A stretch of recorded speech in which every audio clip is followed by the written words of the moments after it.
It's supposed You to be need to temporary, stop. but This is why we don't prepare. Like, you motherfuckers start like just talking about the things we're gonna need to say on the podcast in prep, and then we don't make the 3 hour mark. I I mean, can't work like this. And if we're going to make the 3 hour mark, let's start. This is episode 51 of the Three Body Problem. It is Friday, June 20th, around 9 a.m. on the West Coast. If you're listening to this, you probably already clicked and saw that our guest this week is Hamid Kashfi.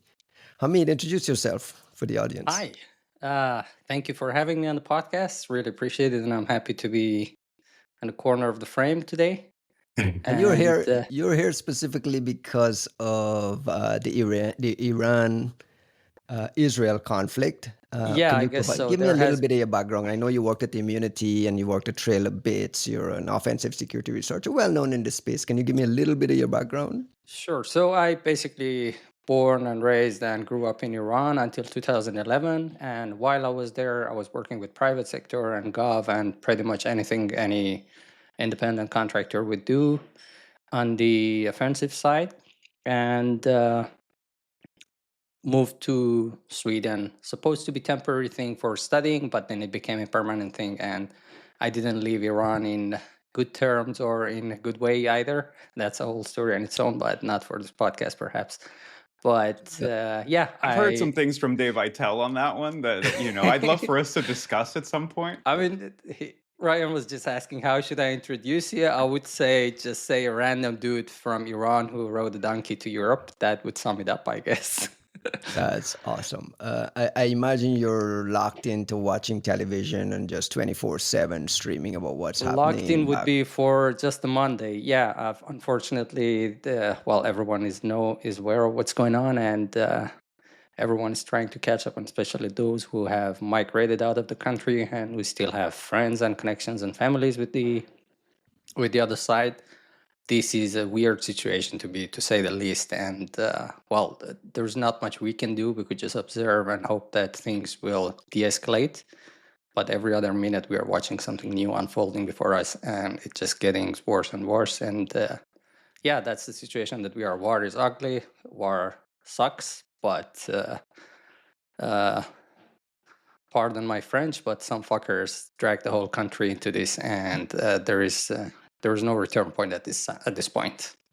Your French is very welcome in this particular podcast. There's a lot of thoughts about the French, but no.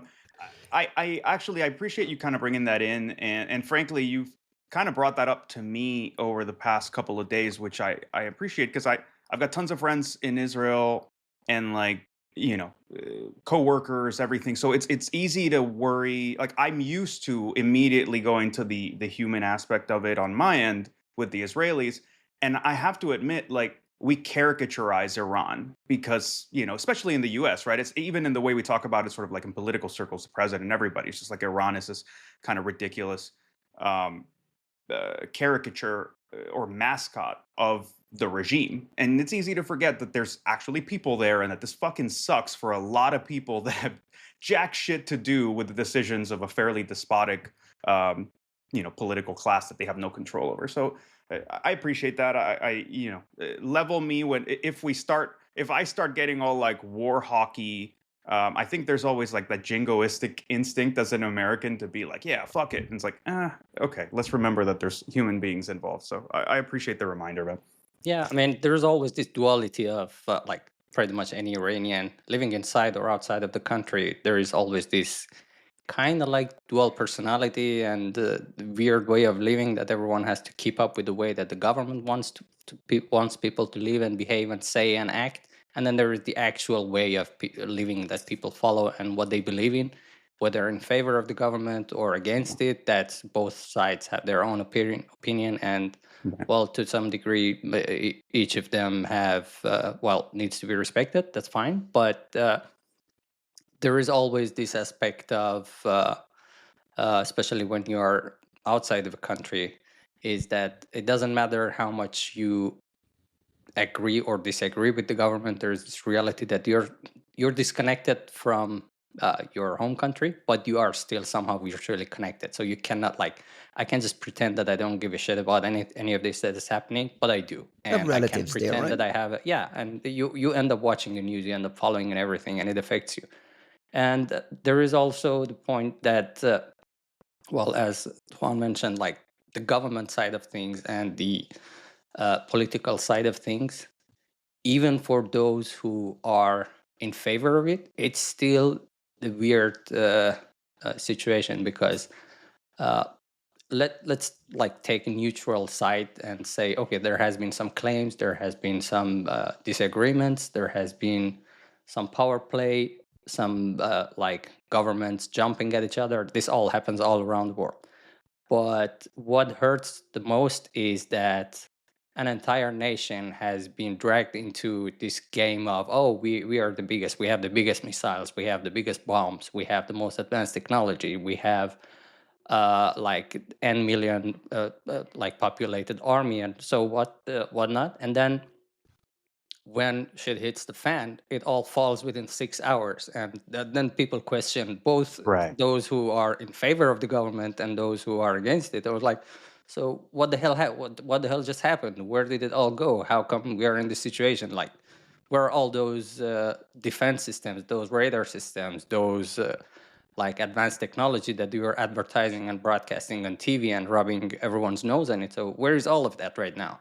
And if they were functional, what happened? How did Iran end up where they are? If they were not functional, then what the hell were you advertising? What did you burn all that budget for? And all this push for having nuclear power, for example, that again there are like different sides and different opinions again, whether it should be something that Iran pushes for or it's their rights or not. Well, it's everyone's right, but the thing is, you should have a cost benefit assessment, like elementary school level cost benefit assessment, looking at the situation right now. 40 years of spending country's budget, triggering all these sanctions, all these difficulties and problems and inflation and everything that was pushed directly to the people, all for something that's pretty much going up the smoke in a couple of days. So how good this planning, these 40 years of slogan and everything worked out right now. It's all smoking and burning, and it's not good for either sides. Like, yeah, some people complain about Israel, some people complain about Iran. They each have their own stance, each have their own logic and reason. People complain about both sides, but at the end, it's just war. It's just people getting killed, people getting bombed, cities getting burned and destroyed for what? Yeah, it's head scratching. Kostin, Well, let me bring in Kostin so he can say hello so the audience knows he's here. Good morning, yes, Kostin. How are yes, you? my bad. I'm here. What's going on? You guys met, right? Hamid and Kostin, you guys met before, right? We met in person at PivotCon in Malaga. So Hamid and I, we spent some time discussing cyber stuff, and I thought that he would be a perfect guest for us to discuss the Iranian Israeli conflict and the happenings, because at least from our discussions, it seems that Hamid has an amazing insight into what's happening through his contacts, through his friends, and of course, I guess, Hamid, that you're probably focused on this aspect of cyber happenings. So I thought it would be awesome to have, and I'm so happy that he accepted to join us and to participate. It's been a kind of crazy week for everyone, for me as well. I was supposed to fly to Israel on Sunday. Cyber Week was supposed to be this week, right? The June 23rd, it was next supposed week. to start. Yeah, it was supposed to start next week. So I was supposed to attend Cyber Week and the B-Sides Tel Aviv. Both events obviously have been canceled. But when the war started a week ago, this wasn't quite sure. So I pinged all my friends. I spoke with our good friend, Mr. Novi, who is safe, his family is safe, and also other friends of ours. I also checked with friends from Iran. To be honest, I don't have anyone that I know living in Iran at the moment, but they all have families there, and checked with them. Shout out to Nushin. Correct. Nushin is doing well. I chatted with her. she still has family in Iran, as far as I know, as she was saying. So yeah, kind of a tough week. Tough week. When last week when we did the podcast, the first thing that you mentioned, Costin, was how one-sided the conflict appeared in the very beginning, and then we all kind of wondered what kind of cyber activity was happening in the background. Obviously, there had to have been a lot of cyber activity. Now we're starting to see reports, and I want to start with the predatory Sparrow stuff. Big reporting this week about Predatory Sparrow back in action in Iran, breaking into banks, breaking into Nobitex cryptocurrency exchange and burning up to $90 million, like burning it into like these vanity wallets. Juan, as a Predatory Sparrow guy, you've written reports on them years ago, what can you tell me about what is actually happening on the ground, what we know? Well, I don't know that how much I can tell you about what's actually happening on the ground. And I say that because when I wrote about Meteor Express, which is a name for the cluster that I want to keep returning to, because keep in mind that like Predatory Sparrow is a hacktivist persona that this threat actor is coordinating, and they use multiple and they've burned them before. So it's like it would be like us talking about like Gucci for 2.0 over and over when really we meant, Fancy Bear, who also employs this as one of their covers. So, not to get too pedantic, but the running thread here is there is some threat actor that we've called Meteor Express in 2021. They've been around since before that, and they use many hacktivist personas, including Predatory Sparrow, Adalat Ali, Indra, and a few other ones. And there's some that we suspect is them, and there's enough stuff around it circumstantial to assume that they're connected. But, once we get into what's happening in this past week, we'd be lying if we could say that we have the same level of certainty with which we were addressing the 2021 attacks or the 2023 attacks, because we haven't had any time. We don't have any indicators. We only have claims. So very quickly, like the standard of reliability of our reporting drops sharply. But, if folks can kind of give us some leeway to speak openly, knowing that we're not speaking with certainty, then there's a shit ton of stuff for us to talk about, including this Nobitex thing, including, the Sepah Bank and Adalat Ali activity. The amount of cyber in this is insane. You use the word hacktivist, which suggests it is not necessarily a nation state government backed thing. What's the reality of what this Meteor Express Predatory Sparrow is? Is this 8200 involvement? Like No. when you say hacktivist, it sounds like normal everyday folks just picking up arms and doing it on behalf of nationalistic. It's intended to be, it's using hacktivism as a cover for action. And that's how I discussed it in, I believe I talked about this at CyberWarCon 2023, maybe, which actually that talk ends with a discussion of Meteor Express and Predatory Sparrow. So why are we using hacktivist then? Well, why are we using hacktivist to describe it? We should not be, we may not, but that is the presentation that the groups are trying to give themselves, right? Like Predatory Sparrow, even especially Adalat Ali, like hacktivism like the hacking part of it is a small subset of the activism part of it that you're getting from groups like Adalat Ali that are literally looking for like this, asking for regime change. Like they're literally asking for protests, right? It's like activist, a broader form of like influence campaign. But to address your question more directly, I wasn't trying to dodge it. Obviously, we have no idea on an attribution standpoint, like what organization is involved.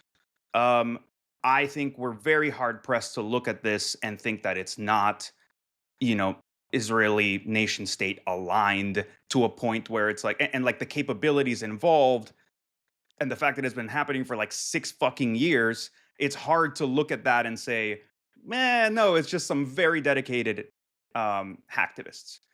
I don't think that's the case. I think you'd be hard pressed to think that's the case. But I also would point out that I don't know that it matters. Like I think in the sense of, I don't know that it, how do I put this correctly? I think the bigger issue here, the more interesting thing here, is a shift in warfare doctrine that includes cyber, by one of the preeminent, indisputable cyber powers, like top cyber powers in the world. And it's a landmark thing.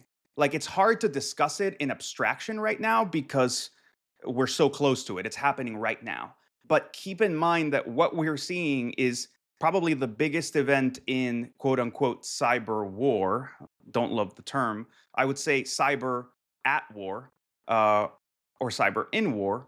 But more importantly, involving it at all these different layers of war is what we've been kind of waiting to see and expecting to see for a very long time, and have not seen it proper. Like, I know we discussed the Ukrainian war and cyber in the Ukrainian war extensively, but Russia is not a cyber enabled nation or cyber power anywhere near the range of what the Israelis or what the Americans or certain European nations could do.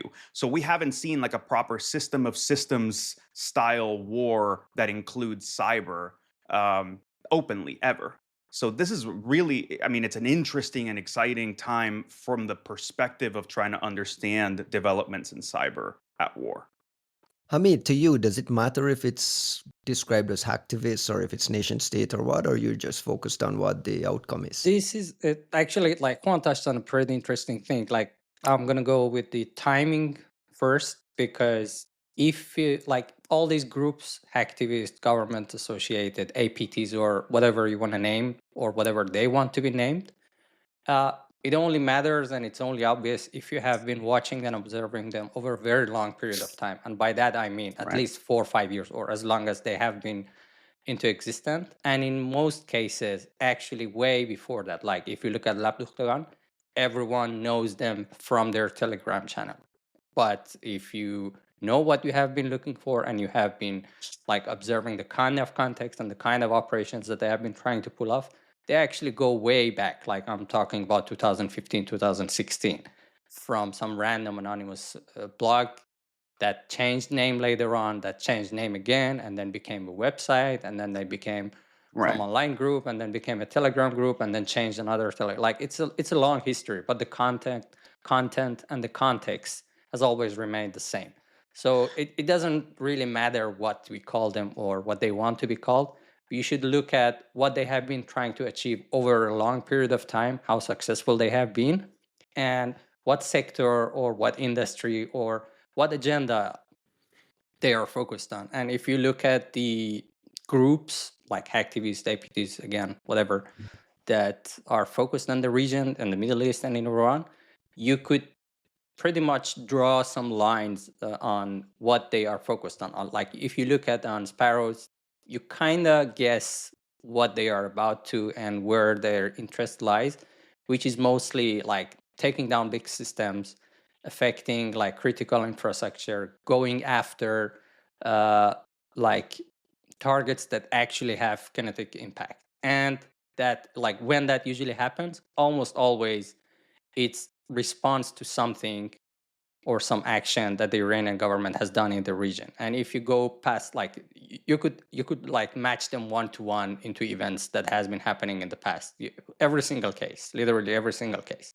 So then we know this is the style and this is the modus operandi of a group like Predatory Sparrows. You go back, look at, for example, Adalat Ali. Again, they have a different kind of style of operations, which they go after, like, sensitive but in like civilian side of things, and on human rights side of things. So they focus on exposing, if we could say like that, exposing that's nasty side of Iranian regime. So they go after Evin prison, after cameras, and show what the true image inside looks like. They go after the justice system and expose private court cases and like all sort of details that we have observed, and dump those and try to present this is the real image of the justice system. They go after, I don't know, some like right now, it just happens right now that they haven't done any hack. But if you look at the history of what they have been posting recently, and especially since a couple of days ago, it's straight up like open invitation to riot and chaos. And they publish something so-called like camera list, but what you actually have received is a very long, very detailed, and very nicely put together cluster of landmarks on Google Map that literally pinpoints where and how to get yourself armed. First, they drop the link like as a camera. It contains like all the CCTV camera locations and military bases, besiege stations, pretty much anywhere that in case of chaos and people raiding those buildings, they would be able to arm themselves. And again, as Juan mentioned, and I tried to bring it up, the context matters a lot, and the timing matters even a lot more, because when is Adalat Ali doing that? When there is a war between Iran and Israel. And okay, this is interesting, but why would they do that?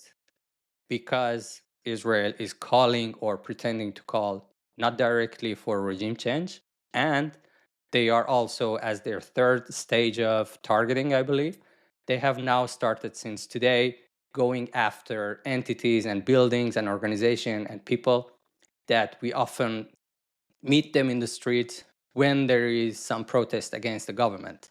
So they have gone after Basij today. The day before, they have, 2 days ago, they went after the two buildings that people were normally being detained and taken there in times of previous protests in the street. Like hundreds of people were taken there. Like When you they say have been going in the after, you street. mean like bombing them?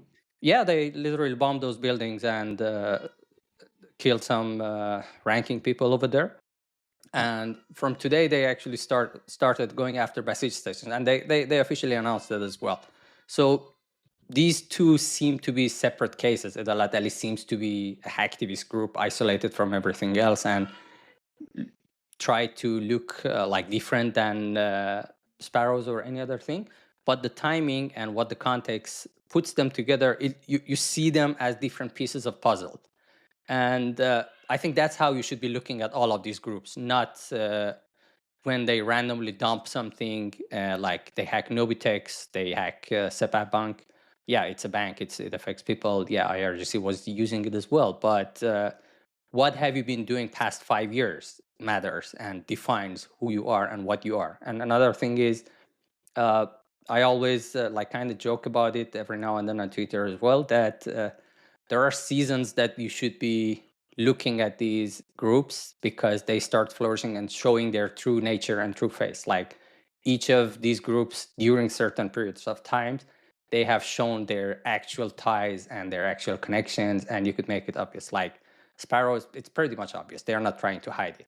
Edolat Ali has been trying very hard to hide it for a very long time, I would say even past 4 or 5 years. And only recently their language has actually got closer to what their intention is. And very recently, like talking about past couple of days, then it's just like no hiding, no hidden agenda. And then we also had the Labduchtgan as well. They were claiming that we are independent, we are activist groups, we are people for people, all the bullshit that all of them repaired. Until a couple of years ago, they suddenly dropped, yeah, by the way, we're gonna give you $50K US dollar reward in case you help us. Like, what the fuck? Which kind of activist group has this kind of like financial assets that would be able to reward people like this? And like Sparrows as well. Like, who the fuck burns 90 million with their Tuesday morning coffee, casually burning it out as an operation? Like, if it was North Korea, you know what happens. But going this road tells a lot. Like this single act alone, I think it's worth studying and looking at and analyzing to see what led to this and what this group is all about and how far they could have gone and they have gone. I think there's a lot behind So just that number. I want to latch on to that point, the how far they could have gone, have gone, and even like the nature of the group.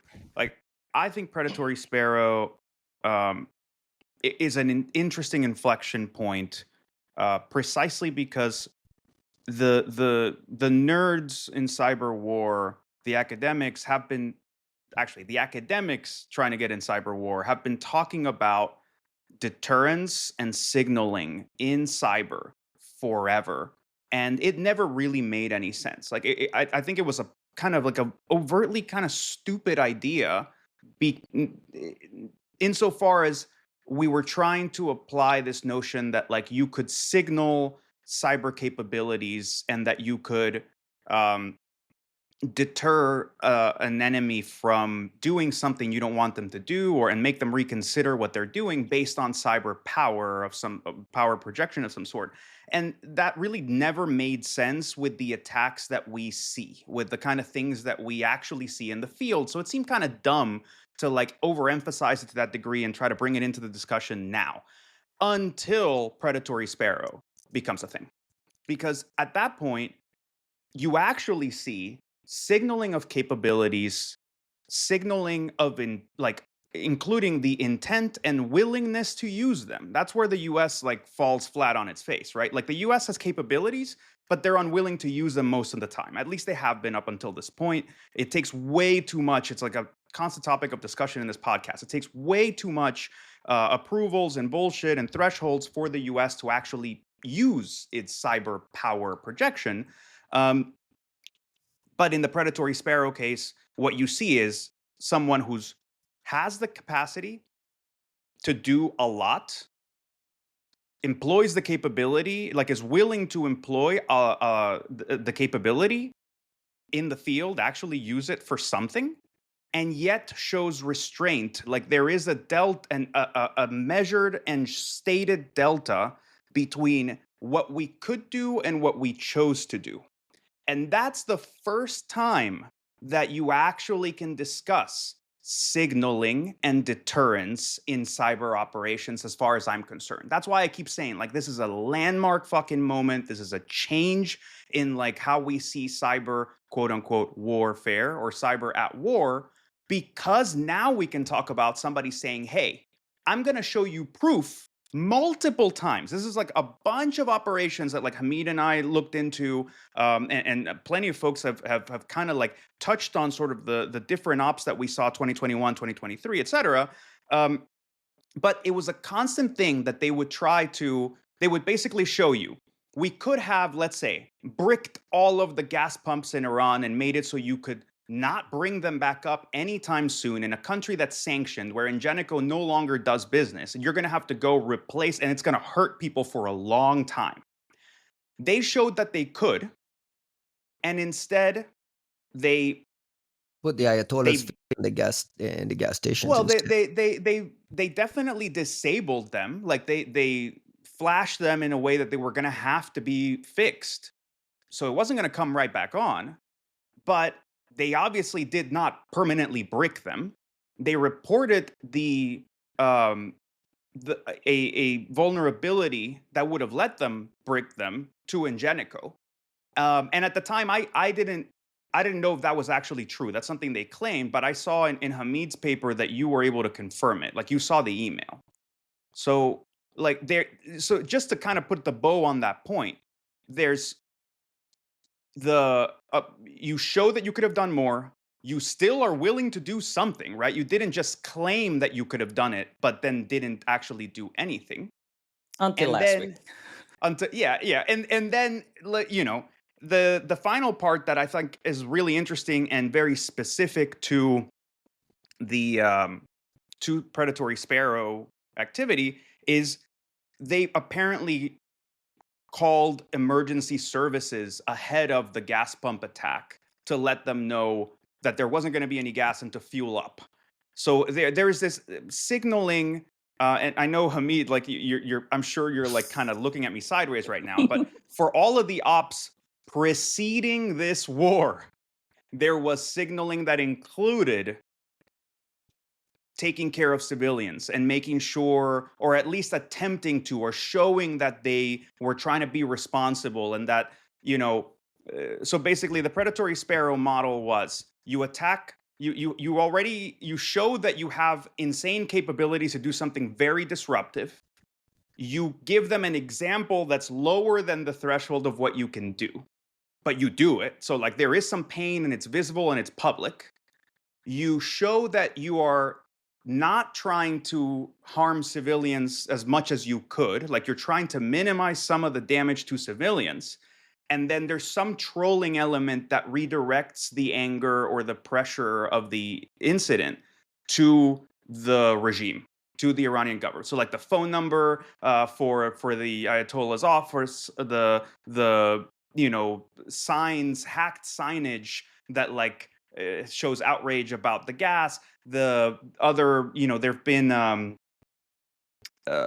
illegal broadcasts that they've shown on state media, or even with the really important one in my view before this all kicked off, when they melted down a fucking steel foundry, they posted the video online. And the whole, Andy Greenberg actually pointed out that like it wasn't perfect, but like there's a whole point about like we waited until everybody walked out of the foundry and then we melted it down so that they wouldn't die. Andy saw something I hadn't seen, which is like there's two people running out like in the mid, like while this thing is melting. So like maybe not everybody, but it's just to say there was a formula that they were showing that's very specific to Predatory Sparrow. It's those four elements as far as I'm concerned. As far as we can see, we don't know what else might be involved in that signaling. And then obviously that changes drastically It's once an practically a actual war compliance list. starts. I would say it's practically a compliance list they have to go through. It seems, and Very yeah, organized hacktivists. This is why we shouldn't call it with audits. hacktivism, right? You shouldn't call Well, this because it's hacktivism. not. It There's kind of no way blurs it the is. line, yeah. It's claiming to be. It's claiming to be, and you have to acknowledge that element because there's something important in the fact that they feel the need to do this, right? They could just not, right? Like they could do all of those things and then like send the Ayatollah an email. Clearly, there's a different element to this that in previous discussions I've pointed out said that some of this is for us. Like some of the signaling is towards the research community. We reported a 0 day. We, we had access to X, Y, and Z, but we didn't use it in this way. There's for all of the same way that like, okay, here's my thinking. I'm sorry, I've been like stewing on this for a couple of days now, and like I was trying to write some stuff yesterday, so like I'm just like very deep in the weeds of it. But if you remember, Kostin and I went on stage and did the keynote and virus bulletin. It was Kostin's keynote, which he was kind enough to invite me to. And one of the main points was we said, hey, please, nation state folks, our choices are binary. If you need to spy on people, and understandably you do, please segment your platforms between the things that are for terrorists and pedophiles and whatever. It can be your shitty malware that's not that sophisticated, not whatever, but keep it its own platform. And please separate that from what you use to spy on like Angela Merkel's aide and like all of your super high-end espionage, because we really have no choices here. And when you find something that's espionage related, right, you have to burn it. But we know that we're inadvertently going to end up burning sort of this terrorism, like all these counterterrorism and whatever ops, and we don't want to. And that was like a big message we were pushing at the time. I think we've continued to push these different messages of segmentation and responsibility and what it looks like to be a quote unquote responsible threat actor. And when the Predatory Sparrow stuff started is the first time I've seen, I think, overt messaging from a threat actor basically saying, hey, we listened to what you fuckers said, separate platform, clear minimization of damage to civilians, like all these things. And it was almost a way of telling us to like back off, fuck off, go away. It's like, okay. But I think like in an important way of saying, look, we're compliant, we're checking, as Hamid said, right? We're ticking the boxes, stay in your lane, we're doing our thing. And the whole thing is brilliant. The whole thing is new. And the whole thing obviously looks very, very, very different to what I'm describing as of a week ago. Like all of what I'm describing applies up until shit really hits the fan and kicks off. And we're no longer talking about signaling. Now we're just talking about going full bore on whatever the fuck it was you had to get to strategic priorities in a war. Let's talk about what happened this week then. Let's get right into it. Kostin, what happened with the banks and the cryptocurrency hack where 90 million disappeared? Can you guys kind of walk the audience through what we know? Yeah, and by the way, maybe I can talk a bit about the Nobitex hack, and I would really love to hear a bit from Hamid about these code breakers who transitioned into Predatory Sparrow, because I think that's also like a fascinating story. Yeah. And what Juan was saying, that these guys, they actually listened. They listened to that talk. They adapted their operations. I think one of the most visible things about all these different activist-looking operations again is the fact that they kind of operationalized discardable tools.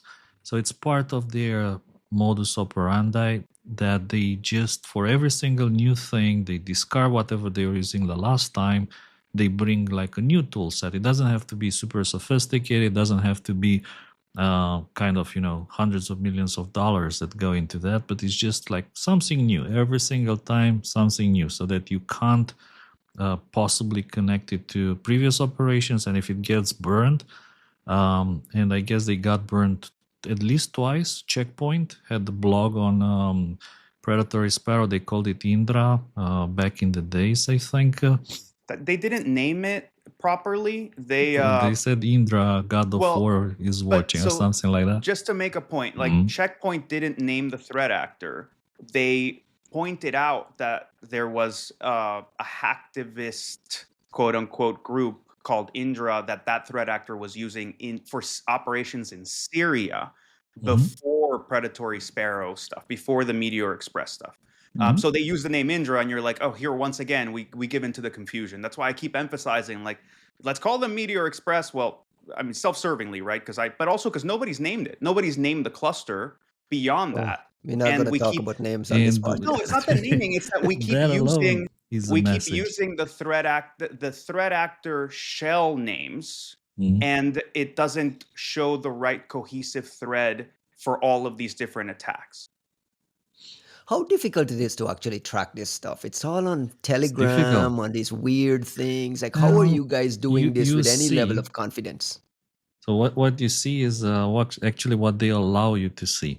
So I think what we are seeing actually is maybe 2 to maybe 5% of what is actually happening as part of the whole set of cyber operations. Just 2%. Against Iran. So I think those 2% of the whole cyber operations against Iran, that is what we are calling Predatory Sparrow, or what is associated with Green Leakers or Lab Duktegan or pretty much the others. So essentially between espionage and destructive attacks, part of the strategy of destructive attacks is to leak, to dox different Iranian intelligence officers or malware developers, and sabotage, like these destructive attacks, as we have seen in the past with the gas pumps, or more recently the attacks against the Sepah Bank and the Nobitex exchange. So just very shortly, what happened with the Nobitex? This was Iran's largest cryptocurrency exchange. I think that they were transitioning or processing over $1 billion, according to the numbers from 2024. And actually, the next 5 cryptocurrency exchanges in Iran combined together, they were not as big as Nobitex. So Nobitex was the largest of pretty much all the cryptocurrency exchanges in Iran. And you're wondering maybe why they can't use something like Coinbase or KuCoin or whatever. It's simply because unfortunately, if you live in Iran and you need to link that with your bank accounts, these are pretty much your only choice. So Coinbase won't cut it, essentially. And Nobitex got hacked by Predatory Sparrow. So immediately what was visible is that they posted on their Telegram channel. What's also quite interesting to me is that they created a new Telegram channel for this. They did have a Telegram channel in the past, but they spin a new Telegram channel on June 15 and immediately start announcing that they got into Nobitex, that they this is like regimes, the evil regimes cryptocurrency gateway, and then they start burning funds and threaten to release the source codes. And immediately, what is visible is that they transfer a large amount of cryptocurrency in Tether on top of the Tron chain. I think that there was one of the largest chunks of what was taken to these vanity addresses, which kind of a message for fuck IRCG. Yeah, they're Iranian taunting. The Revolutionary addresses are taunting the guards. They're taunting IRCG, correct? And initially, I was thinking like, wow, those are burnt money. Like, there's no chance that they could actually generate those vanity addresses and still control them. Because in the past, pretty much all the big cryptocurrency influencers, they have these wallet addresses, like in which they try to include their names. Yeah, you can customize it a little bit. You right? can customize it with the GPU, and a lot of time you eventually can generate a private key, which in turn produces a wallet address that contains your vanity keywords in it, but nothing as long as those. So I did like a quick calculation, and it turned that that would require about 100 times the age of the universe on some decent GPUs to produce. So those are like pretty much gone. There is, by the way, an Then just sorry, I hate to interrupt you, but like the just to kind of like explain the thing that wasn't immediately obvious and may not be immediately obvious to everybody, like can you talk about like what it means to send cryptocurrency to a vanity address? Because like I think that's obviously not a thing that happens with like banking transactions. Like the same thing doesn't apply with real money. So like here's some magic money stuff that like we kind of need to figure out. Yeah, so we see this happening a lot by mistake, by the way, in the sense that just for instance, when you generate a private key on these cryptocurrency chains, you can derive the public key, and then you can derive the wallet, and as long as you have the private key, you can control the funds. And for instance, as an example, there is pretty much on every chain, there is a wallet associated with the public address 0. And typically that is full of money which are lost forever because somebody sent it by accident. I don't know. During the transfer, software crashed, the wallet address was zeroed, and the money go to this 0 address for which nobody has the private key. And that's why I think even on Bitcoin, there's probably millions of dollars on these 0 addresses. Pretty much, I think on all chains is the same situation.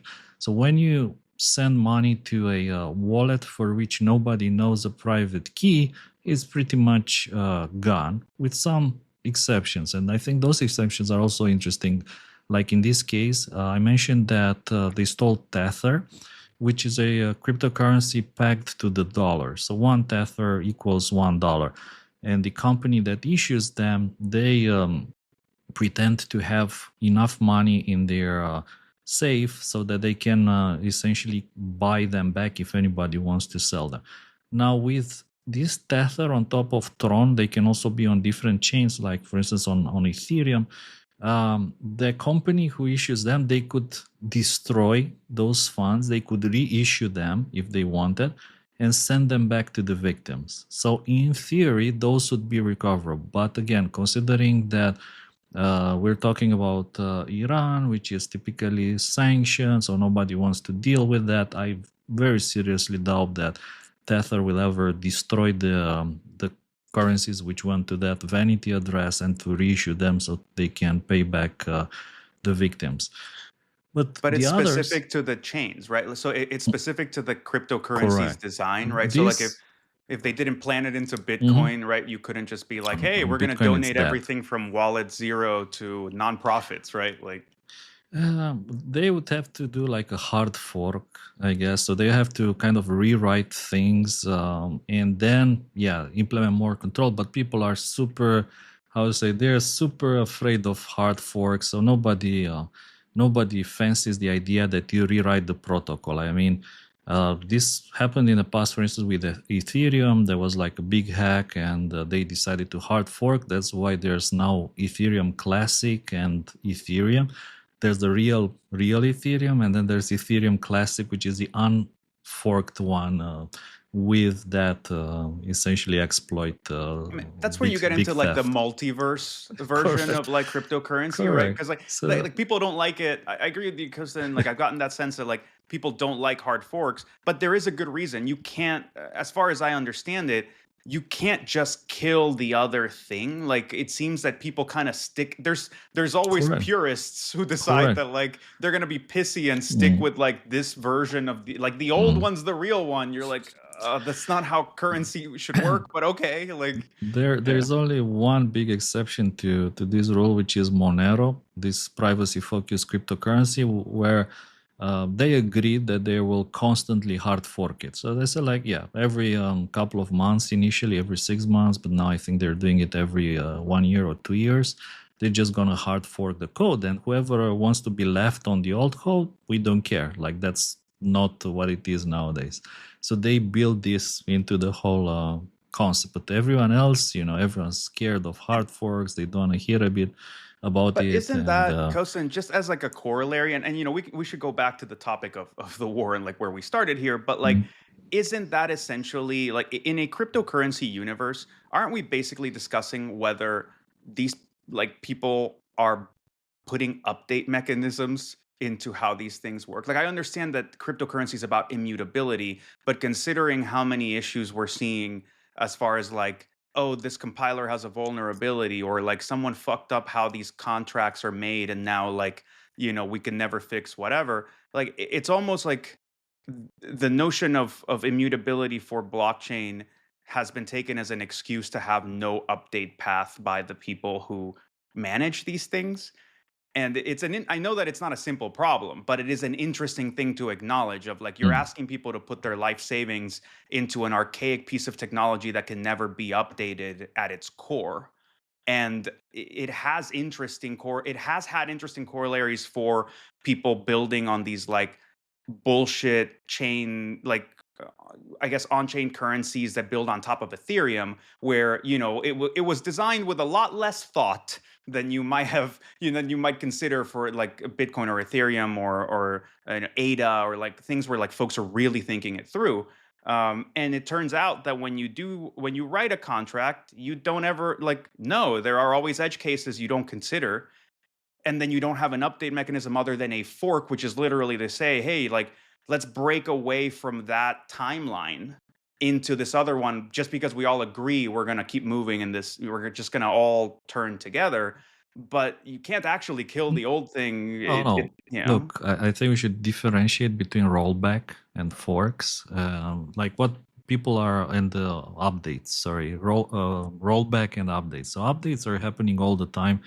People implement like new features, while everyone's scared of the idea of a rollback. Like nobody wants to hear about rollbacks. Like transactions have been committed, we don't want to roll back 2 weeks ago, and basically messes up pretty much everything. But updates happen all the time. Sometimes they take advantage of features in the protocol, or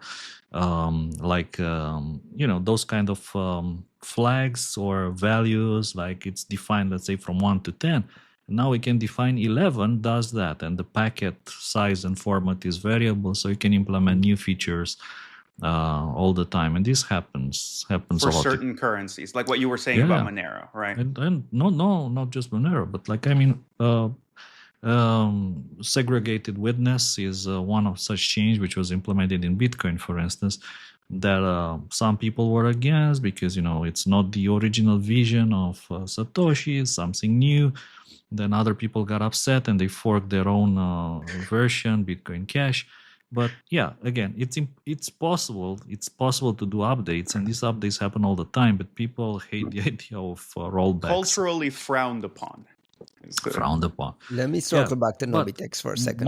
money are lost.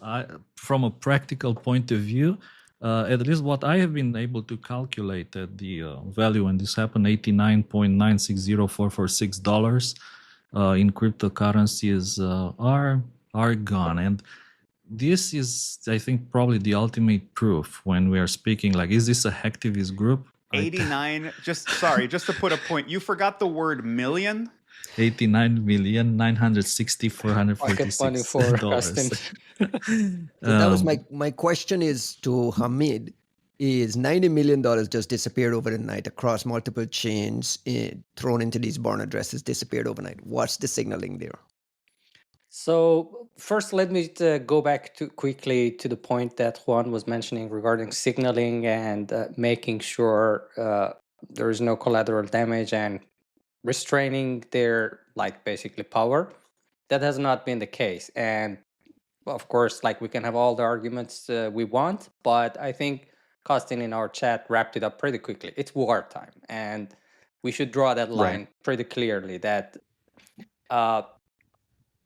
everything dramatically changes from that specific line, and you shouldn't measure things that has happened or has been the norm before that time with what's happening after that. That let's settle that right away. But still, even in the wartime, we are still observing that compliance checkbox being controlled.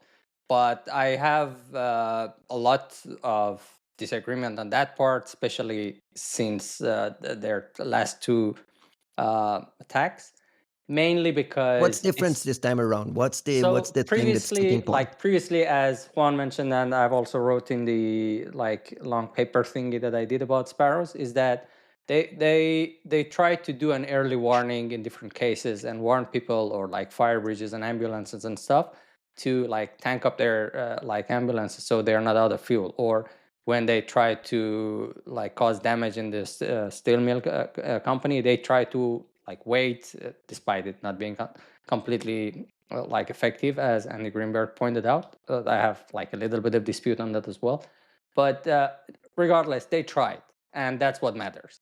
But in this case, it just looks pretty much like a formality to be a part of the operation that was attempted.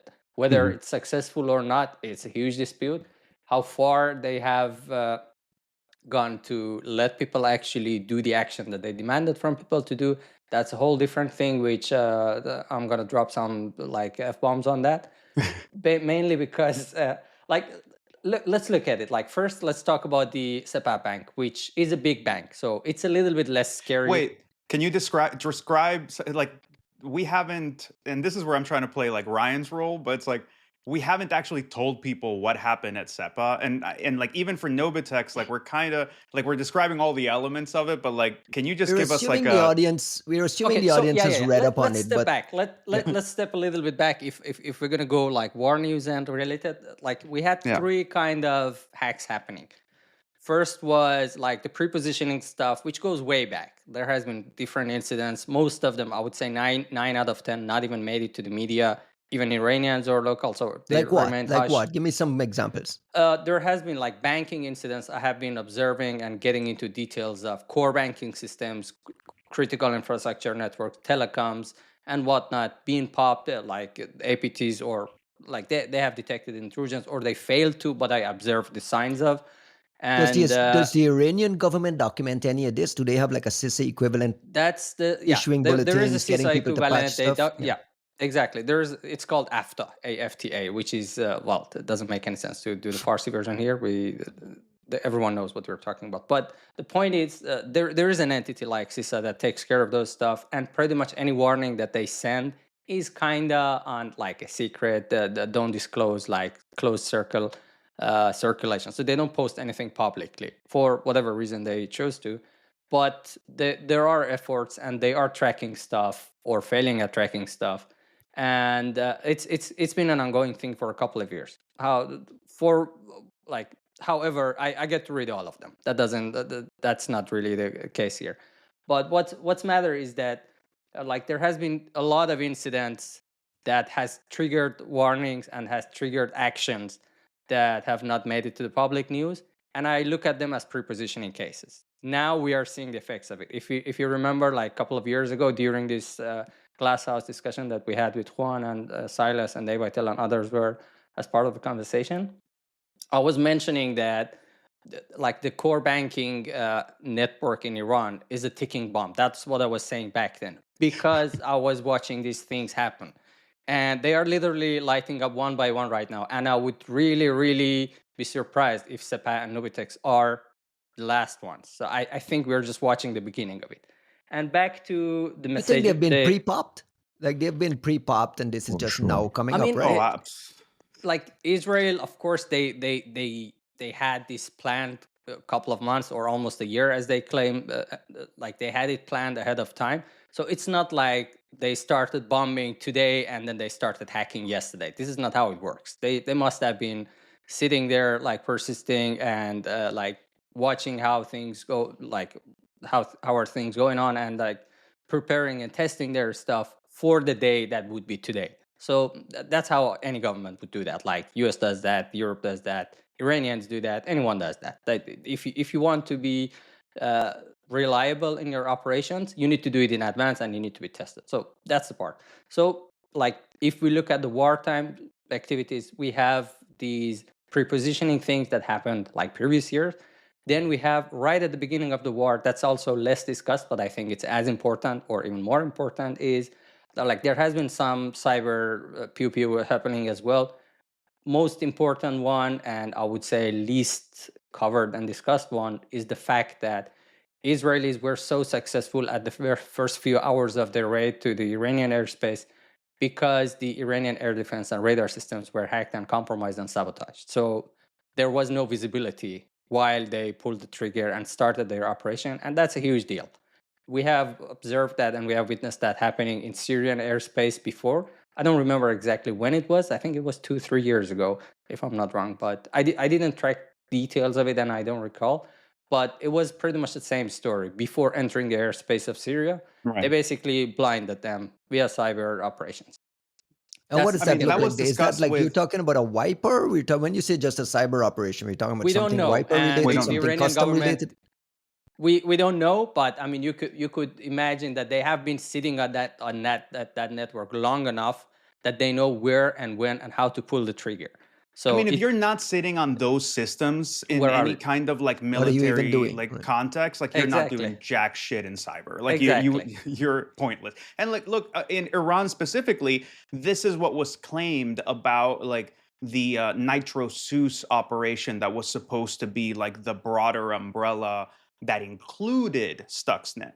It was, it was like, oh no, we had everything already prepositioned to like shut down the power, shut down the telco, shut down, air defense systems, etc. if we needed to like go for the whole country. And like that's what it looks like to do like large scale proper war planning with cyber components against the country. Is like without the prepositioning, you're not doing shit. Like you don't know how the systems work. You don't know, like you can go try to figure it out in the moment, but Yeah, and it's just not like the way it goes.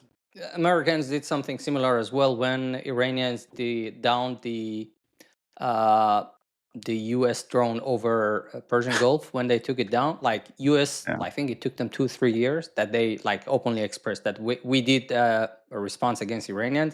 They basically cyber targeted the very base that the drone was like basically monitored and observed, and the missiles were fired from. That shows that not only they know where this happened, they have been sitting there waiting, watching Iranians, watching them flying into their airspace. So that single thing on its own, I think it's mind blowing for like people that are not actually closely watching it. But well, Israelis would have been doing the same, and they showed that they have done the same with the radar thing as well. And that's the like entry to the war. Like that's how they drum roll into the beginning of the war, and they take down the system. And then we have these like causing effect and signaling and messaging, which I think we are way past that. That they are trying to actually do damage via cyber operations. They are they are like trying to compromise network, or they take it down. To be more specific, they go after banks, they go after Nobitex, they go after entities that support these organizations that they're targeting. And that's where this Nobitech and Sepah Bank and all of this stuff that we have seen and we will be seeing come into the play. So now we are at the point that, okay, hello, this is Nobitech's hack 101. Or let's start with Sepah. What happened is Israel is naturally claiming that they're after IRGC. And what is Sepah Bank? Sepah Bank is basically one of the largest and oldest Iranian banks, and they are in some cases exclusively, but pretty much uh, most, or if we say biggest chunk of the armed forces, IRGC staff, and any military related organization and entity that have people on their payroll, it goes through Sepah Bank. That's why it is isolated and it is targeted instead of 20 other banks that are active in the country. So one would ask, why not Millat? Why not other banks? This is why. Second thing is they're basically bankrolling IRGC as well, naturally, as any other customer of them. And then this justifies the action to a degree. And then we have the messaging part where they actually try to do that with Sepah Bank as well. If I have not got any recordings, but I have heard from multiple sources that they try to call like these VoIP robocalls or something like that, calling customers of the bank to, hey, you have, I'm not sure how much time, I believe 24 hours or something like that, to go and like take out your money from the bank account because there's gonna be like problem coming. I don't know the exact wording. I just know that something like this happened and heard it from multiple sources. And that's where my rant begins, because this happened right at the heat of the like situation and attacking Tehran in different like forms. Like there were bombs, there were drones, people were still in chaos. The government still have not issued any official, basically, form of assistance to civilians to, hey, this is a safe place to go, this is what you should react. They were still deep in their propaganda game, spreading bullshit that, oh, nothing happened. Like they tried to act normal like every other day, while they were literally bombing their live TV broadcast on the show. Like to the very moment that TV station was bombed, they were saying nothing happens and it's all cool. And funny thing about that messaging is that, that's the actual military operation going on, messaging IRAB staff. They were warned 3 hours before the attack that we're going to hit this very specific area. They specifically named IRIB, and they were still sitting duck inside the building, showing that heroic act. Oh, we don't care, we don't move, we're going to sit here. And the very same, not the same, right before that news section, there is a recording of another lady that is being interviewed on the TV that's talking literally about this messaging. That they say, oh, there has been a text message spreading around.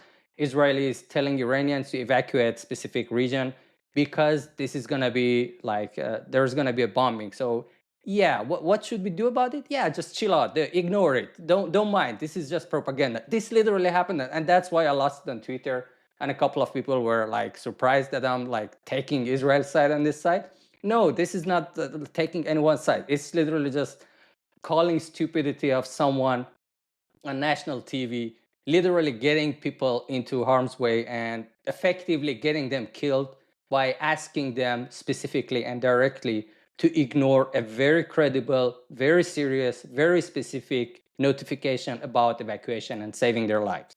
Yeah, there's an argument that Tehran is a big city and where would you evacuate this amount of people? But this specific case was like a rather small part of the city, and 3 hours would have been reasonably long enough for people to act upon. Yet this motherfucker shows up on live TV and says, "Oh no, just ignore it. It's just a scam, basically." And that's the messaging on the actual. How much of that is the because I'm not so this is very typical of those sorts of regimes where you the maintaining the appearance of invincibility or like the appearance that everything's okay, that the government's still in control, is a bigger goal than the safety of certain, pockets and individuals.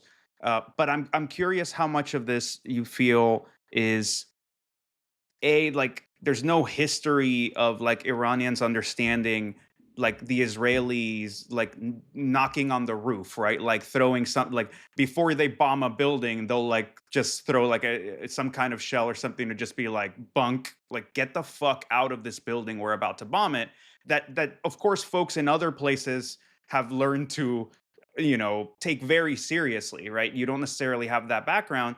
And then how much of it is people being so used to this like constant droning of like, oh yeah, the Israelis are claiming this is going to happen, and then the government's like, no, it's not going to happen, and then maybe nothing happens, or maybe something does happen, and everybody starts to kind of like, you get this like alert fatigue essentially about this notion of like, is something actually the case?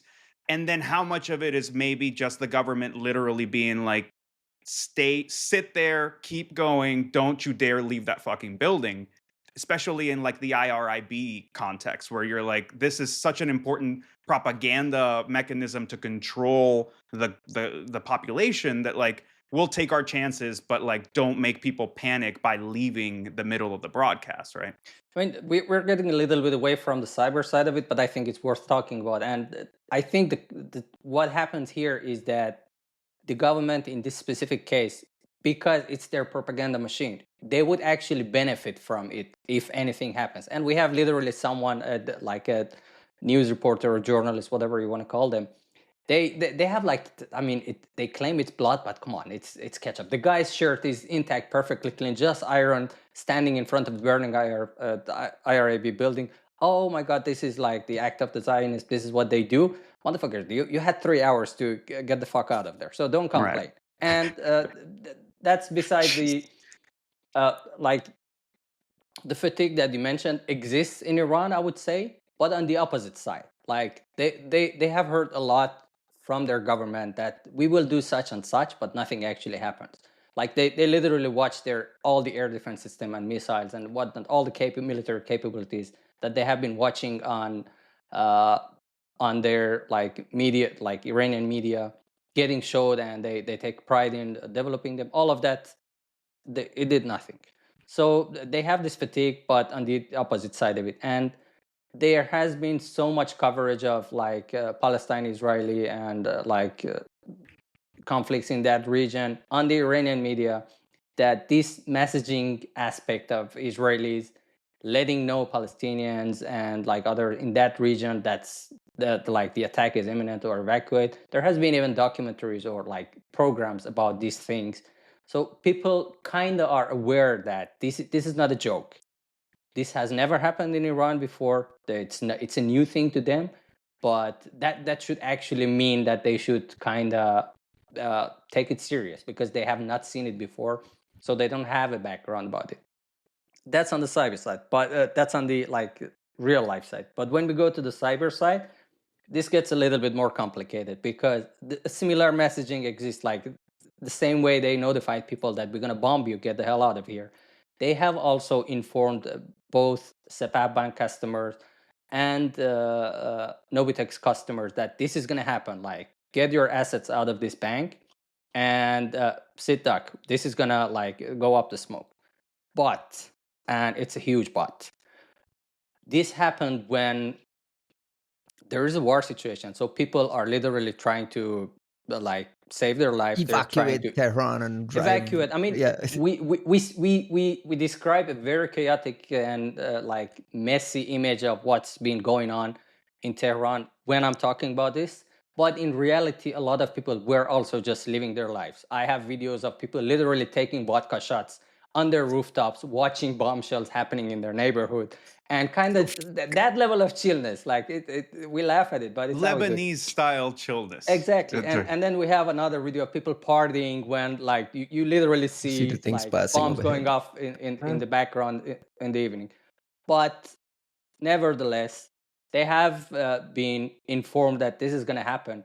However, majority of those people who received these messages and should act upon, they were busy with this stuff, either drinking vodka shots or celebrating, or trying to catch up with the news, or evacuating or finding what the fuck should I do next, because the government did literally zero effort on informing people where to seek shelter, what to do, what to pack, what's the right thing to do during this time. State media did really literally zero thing, and we will go there. And that I part have a of it, lot about that that. part of it is exacerbated by the fact that they've turned off the internet as well for the past 2 days. That's more the internet. Like when we say turned off internet, people might think that inside Iran is also like it's a shutdown. It's not. Like domestic sites and stuff are working. People could still use, I assume, like local instanting messages and stuff. They talk, but even that one is problematic right now. But what the part that we care about right now in this specific discussion is that there has been an attempt to inform customers of these banks to remove their assets, but in practicality of it, it would have not worked. No internet, wartime zone, and people stress and stuff, and short time notice. And at the very time that this happened, even without this attack, because of the wartime that people go to bank, that's the first thing anyone would do. Like this is literally part of the recommendations when you try to like prepare for like cases of emergency, have some cash on your hand. So people naturally go to ATMs and try to cash out some from their bank just in case. So it's also destabilization 101 to like fuck with the ATMs, because that's what causes mass panic in most of these countries, right? Like when you have some kind of disruption, it's what causes like banking runoffs. People start to doubt the economy, everybody. And if you actually have a war scenario, it's literally like life or death. So people start losing their their shit, I was going to go there. Yeah, I was going to go there. That nevertheless, they forwarded people or they pushed people to go after ATMs and cash out money. And because of the situation, half of them were practically out of cash. The other half were malfunctioning. Right. And I assume, as I understood the timing of things, by the time most of these people have received this notification, that's the reason I'm actually getting out of the fan club of Sparrows, because of the way they orchestrated these last two things is they sent the notifications while it was in action, not actually in advance. So it was a formality that we sent the notification. Yeah, but as me and Costin were watching the numbers like increasing on these vanity wallets, like the numbers were increasing, that more and more is transferred. I was also watching stream of notifications people are receiving. Oh, this is happening right now, but well, too late. It's already. So it gone. was a notification for people. So sorry, you and I have a slightly different take on this, but it's entirely because not in a. No, it's because I'm not in a position to have as much empathy driving me forward, because I don't know the people involved in this. It's not to say that I can't be empathetic. It's just I'm not talking about the empathy part, because like I'm Iranian. I'm talking specifically about the practicality of part of your operation. We are talking about a checkbox that needs to be met, right? That's because, Hamid, that's because you're thinking of it still as trying to minimize damage to civilians. And to me, when you tell me that they were already burning the money when they were telling people to come get it, they didn't want people to get their money out. They wanted people to notice that their money was missing. Or cause chaos, as you mentioned. Exactly. So like you want, and that's the same with the ATMs, right? Like you try to minimize civilian damage when you're not, like when you're trying to direct their anger or build up anger towards the regime in the buildup. But during the thing, like I think any military planning that includes ousting a sitting regime, they know they have to get the people to turn against the regime. Like you have to. You're not gonna. There's no like.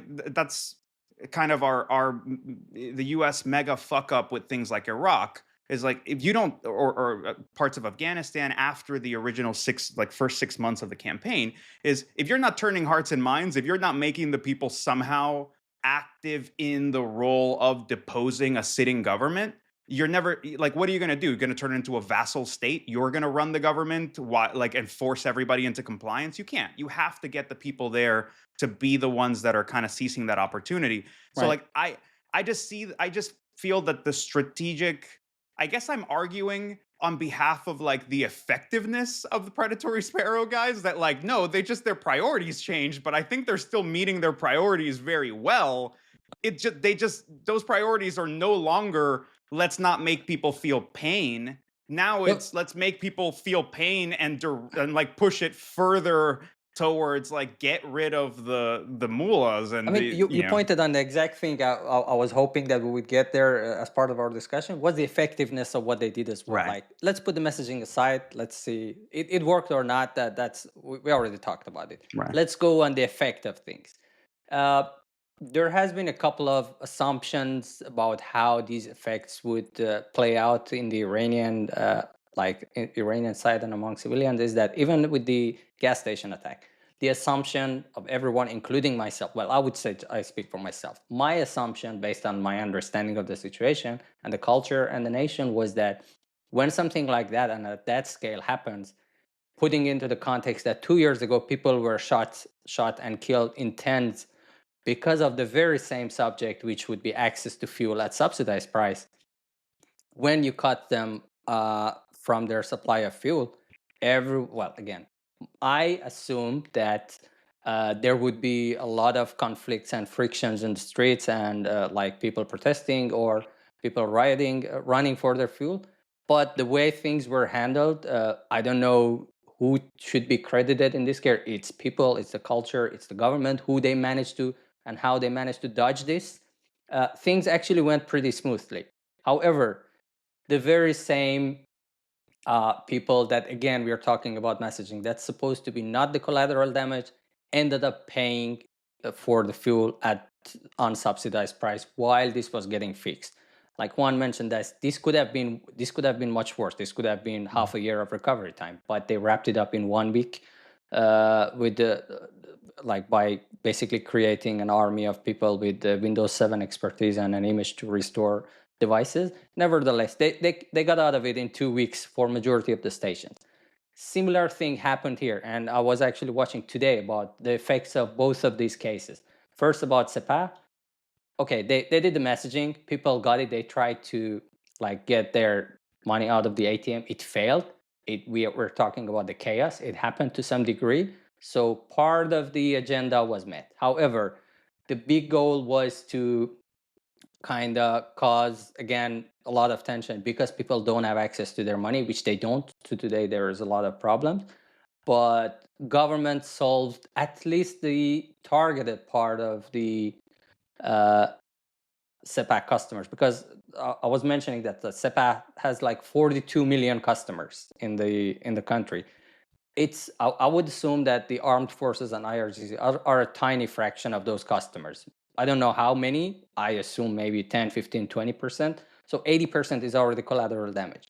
And what happened today, or I believe late last night, was that the people started receiving money because it's the time to pay salaries in Iran. And I think part of their calculation for timing of the attack was that they would shut the whole thing down so people will not be get paid, so they would get upset, so they would not go to work, so there would be like a chain effect and domino of consequences that would lead to people falling from the supportive circle of IRGC and armed forces.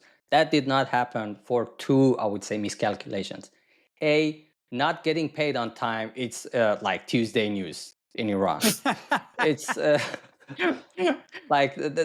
there are, unfortunately, but that's the case. Like the working class in Iran, there are people who literally work 4 or 5 months without getting paid, and they protest and they have their unions going after the entity that's supposed to pay them because they're working for free essentially. So banking on this idea that having people's payments delayed for 5 days, it's childish assumption, I would say. And Right. the Israelis should know that better if they have done any studies. So we are just talking about the show and causing the chaos part of it in reality. Second thing is, the target, as they claim, was because Sepah Bank was bankrolling IRGC.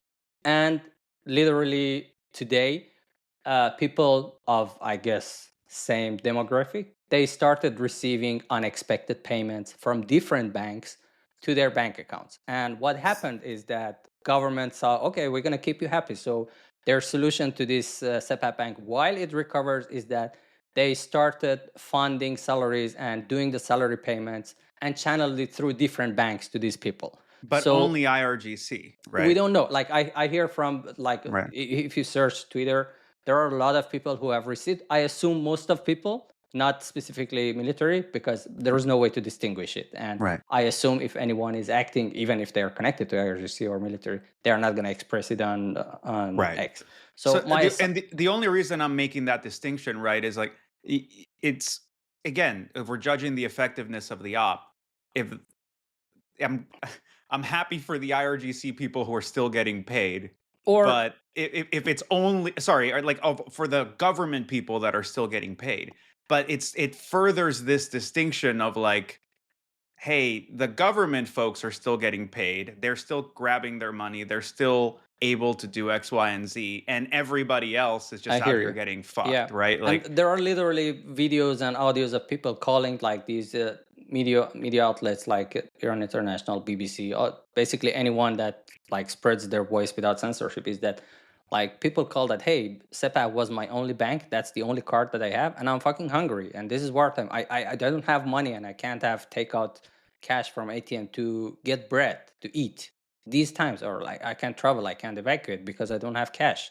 So like people have been extremely nice, as I hear in the media, like they host each other for free. Like anyone who owns a hotel or hostel or villas or anything, they're holding signs, kudos to them, to host people that are like evacuating Tehran.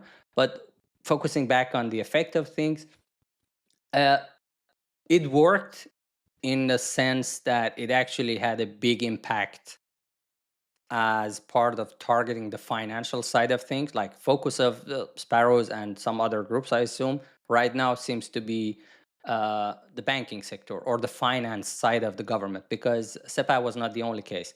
They're in parallel with Sepah, Pasargad Bank, also another bank, not as big, but it's like a semi-private bank. I don't know the latest state, but they were also targeted and their systems were also down. Initially, there was an assumption that it's related to a CDN at an Iranian data center that hosts their stuff. But as of yesterday, the government also confirmed that that case was also a cyber attack to sabotage their system. However, they did not mention any names or anything, nor have I seen any group to take credit for this specific incident. So we have which incident is it? Just to be clear. so right at the time that Sepah was happening, a secondary bank called Pasargad also was experiencing something similar. However, there was no distribution of notifications and alerts. There was no media post or any persona or any group taking credit for what they happened. It simply stopped working. My assumption initially was that they share same infrastructure or partly with Sepah, which is not uncommon among Iranian banks. Like some of them share Right. infrastructure. But So are they up again, or is it just like the other bank is also down? I cannot be sure about that, but I hear still that they still have the problem. But the key point is, at least the government officially released a statement, or like they were doing an interview. I don't remember what that was exactly the case, but they said that this was also a cyber attack. So my assumption about like technical difficulties was gone, and confirmed that we have 3 big cases of finance sector being targeted.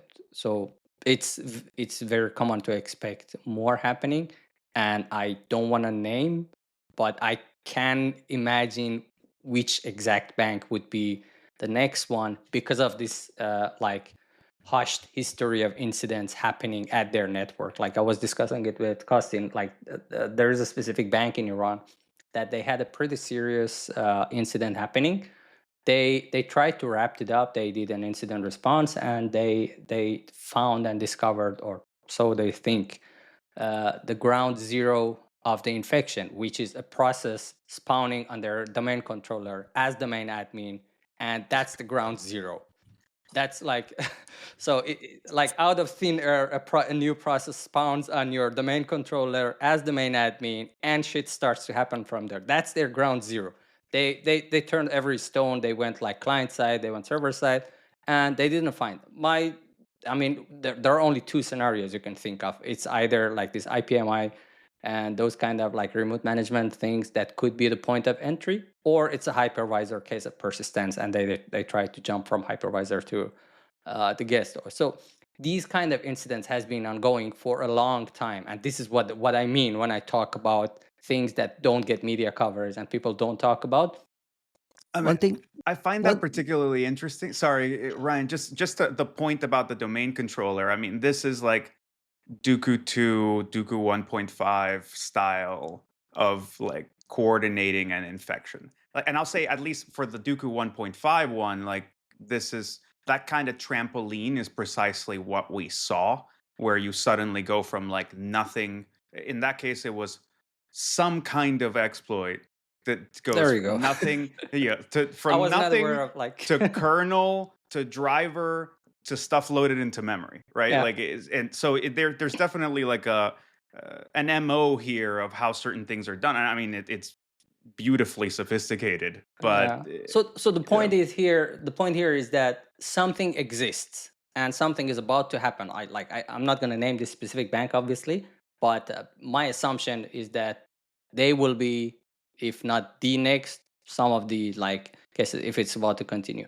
And then we go to the Nobitex as well. Wait a Similar. second. Before you move on to Nobitex, I got a question. And we talked about all of these guys probably being pre-popped way in advance as part of this pre-positioning you discussed. On Twitter, you mentioned code breakers emerging, hacking into Sepah Bank, demanding $42 million in ransom, Yeah. releasing chunks of records Thanks and for so on. yeah. And then, can you put that into context? Like, was there a real So ransomware component here? What are we talking about there? So this is a very interesting case, and I can't wrap my head around it in any other explainable way other than what I'm gonna like try to explain. A couple of months ago, we go a little bit back. Like ransoming Iranian banks is not a new thing. Like last year, it also happened at another group. It's supposed to be like as it tried to hit the media. Traditional It was ransomware attacks? sorry. It was Traditional not. ransomware we see here in the No, US no, no. when you say Like domestic, or let's say like Iranian groups or I got you. actors or activists or whatever. There has been another case of banks being compromised, their data being exfiltrated, and ransom being requested. So this is not the fact. The amount for that one, if I remember correctly, was the demand I think was 3 million, but 1.5 or something was as it could be tracked on the chain was met and paid. And the government tried to suppress the news about that. The rumors were that this was the central bank that was compromised, but in reality of it, as later it turned out, or I probably dropped it again online because nobody else was willing to or wanted to or could mention. It was another core banking software provider that was compromised, and through that they had access to a bunch of other banks, and the rest is public. Similar story, my assumption is that has happened here, and it is actually the case, at least about the code breakers. So a couple of months ago, a new group or new name or new puppet emerges as code breakers. No background, no context. When you say Kinda it emerges, it's a Telegram account it's a new making claims, Telegram right? account, yeah, created fresh, and uh, similar style of like the typical like groups of this kind that they demand for ransom stuff. Nevertheless, they popped the bank, or they claim so that they have popped the bank. They have extracted over 14 terabytes of data and 42 million customer records of the bank. And I confirmed this through some other channels that there has been an actual discussion before they dropped the news publicly in their Telegram channel. They tried to actually contact the bank and ask for ransom, but it was ignored for a reason that's very obvious, and I will explain. And then they go public and they start announcing that, yeah, we dumped it. It's Sepah Bank. Oh, it's important. It's interesting. Why? For the same reason I just explained, that this bank bankrolls army, IRGC, military forces, and everything. So it contains and it has all the interesting customers that any intelligence or any military operation outside of Iran would want to have their hand on those data. The price, $42 million. The math behind the price, they have 42 million customers. We're going to charge $1 per customer, therefore $42 million. That was their math, as they claimed. So I mean that's ridiculous on Operating its own. costs, man. Yeah, Just life costs. I mean, you can Ferraris are manage hard that. to. It's $1. It's $1 per customer. It's I fine. mean, if you want to buy 10 Ferraris, I guess and you want to get it out of the typical waiting time, that's what it costs. But the interesting part was that it went on kind of the style that shadow brokers coined it, that they announced a super big unmeetable ransom demand that neither of sides could pay for it, neither the customer nor anyone who wants to buy this at black market. I don't think any sane agency would pay 40 million for this kind of data, because it will cost them a fraction of that for them to pop it themselves, and they probably have already, if lawyers in their like department have not gone wild on them, or they could gather similar data from other sources. So the amount itself is not justifiable in any way. And then, okay, that's one part of it. The second part is they started kind of selling their ransom and selling their business by highlighting and expressing the value of the data set being the customers and being specifically IRGC commanders and being specifically those loved ones or those special ones in the government that get unconditional unlimited loans and credits, line of credits, and they haven't paid. So they started actually first advertising that this is why we are charging 42 million. And behold, in about a week or two after that, since there was no demand, no meeting their demand, they started publishing the very same valuable data for free as a demo. So not all of it, of course, but they released, I think, 10,000, like a list of 10,000, 2,000, something like that. I have the files. I don't remember the exact number, but they literally cherry picked all the interesting parts that you would pay for the entire data set to extract those specific bits. They gave it away for free. Yeah. They gave it away for free as a demo, which I think it tells something. And that's one point. And then we go to the third stage. They didn't get much response or traction, or they did so. Maybe that was part of the plan. They started something that I have not seen before. Maybe Juan and Costin are familiar with this, but they started on their Telegram channel offering people to create promotional videos that would motivate or coerce the bank to meet their demand. So they were saying, we're going to pay you $5,000, $10,000, $15,000 in Bitcoin or whatever. If you make a good video that we will redistribute and gets a good traction, then it will lead to like causing like questions and causing media traction, which would force the bank to meet our demand. So they ran this operation for a while as well. I don't have any case of confirmed payments, nor have I seen or heard anyone actually doing that. But there were a lot of videos, like a couple of videos were posting. So people actually made the videos? Yeah, there were like tens of videos on their channel you could scroll, and most of them were AI generated bullshit with like funny subtitles or funny like infographics and stuff. But never, people try to do it because it's free money. Why wouldn't you? So yeah, that happened as well.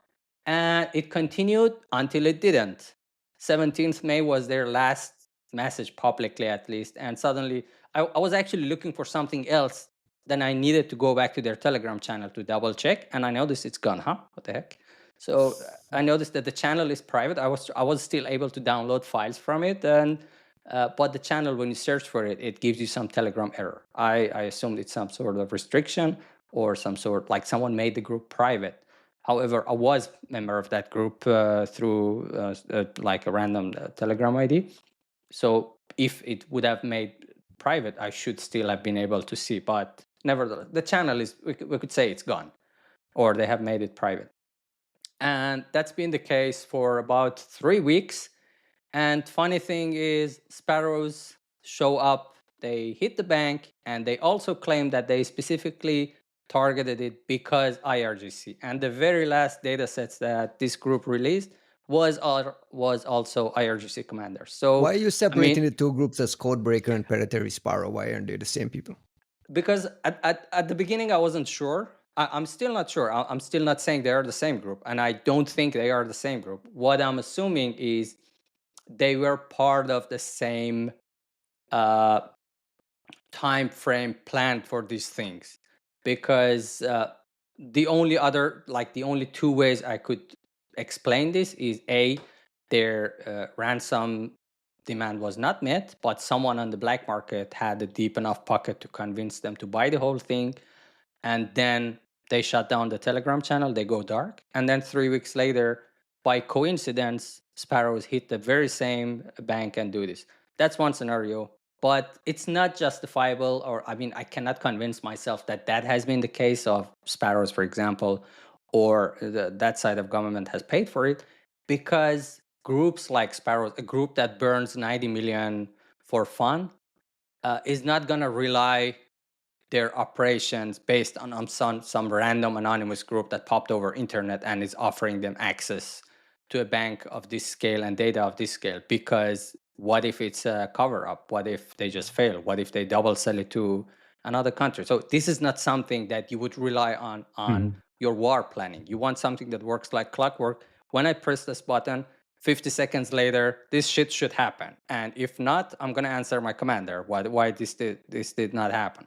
So it's kind of, it doesn't make sense to me personally that this is how it happened. So the other explanation remains is that these two cases are somehow related for some odd reason, or it's an extremely interesting coincidence that they went dark for whatever reason, and then suddenly Sparrows happen to hit the same target. And again, in this case, this group Codebreaker, at least, and as far as I could technically confirm with a little bit of shred of details that I could start grabbing to and go for, I would not go into details because I think it's still live, or was until a few days ago, is that there is another core banking software provider called .in that they basically sold and developed the solution that this bank is using to run their entire operation and a couple of other banks. But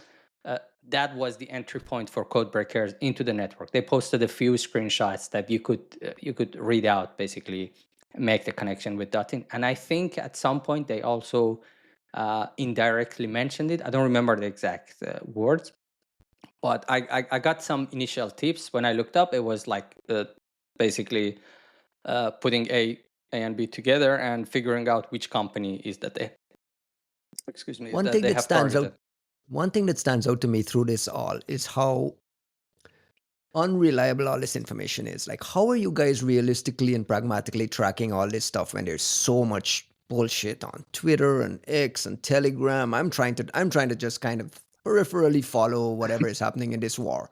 I There's have a so many fake war accounts with fake videos and fake this Yeah. and fake that. Help me understand how you guys get to the point where you can comfortably talk about you think this is happening and I'm making this supposition and this speculation in this world of just nonsense. Speaking for myself, I have a trust me bro meter. That to some degree you need to have some reliable ways of pulling things, and some of it, which I obviously like everyone or any other company doing this stuff, not all of it you'd want others to know how you're doing it. But for some of the stuff that I am tracking, it's a trust me bro kind of situation. For those who are close enough or reliable or trusted enough, they know the details. But for the public, for pretty much 90% of the circle in the private, it's a trust me bro situation for some of this stuff. But in general, usually the way I go after this stuff is that I have some context about how everything works. I know that there are these kind of vendors. I know from different cases that this is how the banking system in the country works. And then I hear a little bit of news and a little bit of details in some of these screenshots leaked intentionally or unintentionally. And then I take that and go and expand on it. And that's how I, for example, backtracked Labduchtigan, how exactly they pulled out that operation of attacking Visa terminals of this marine fleet of Iran. Like I went to the exact portal that was compromised, basically, based on one of the screenshots that was posted. So I tracked it. Okay, this is this specific like Visa terminal brand. Which companies in Iran provide that? And then the list limited to like 3-4 companies that are supplying that as a service. And then only one of them had basically a similar solution that is used for fleet management based on Visa terminal, based on that specific vendor. And then I looked at the other screenshots and compared to one tiny screenshot of that vendor, which I think they didn't want to specifically show that, but it was a little bit part of one of their documentations that's online there. And it was a very interesting match between the style of the map that Laptoctagon released their screenshot that shows where the map and the fleet are, versus how this software screenshot from this specific company shows that. So it was almost a one-to-one match. Then the coin dropped, and then I pulled a second way of confirmation that tried to reach out to other people or figure out the internet footprint of that company, and then the coin dropped that okay, this must be exactly how they have done their job. Similar story with the banking cases as well. And yeah, so we reached to the point that code breakers basically do this through this Dutton company, and then they disappear for whatever reason, and then the sparrows drop in either as a coincidence or as a follow-up, or I don't know. We are just thinking out loud here, I guess, all of us, speculating. I mean, Brian, what you're describing is like the typical fog of war stuff, but amplified to the umpteenth degree when it comes to anything AI cyber. bullshit. Well, dude, I mean, AI bullshit is bad enough for people who are just trying to track what's happening in a war, even for their own personal edification, or because they're worried about their friends or whatever.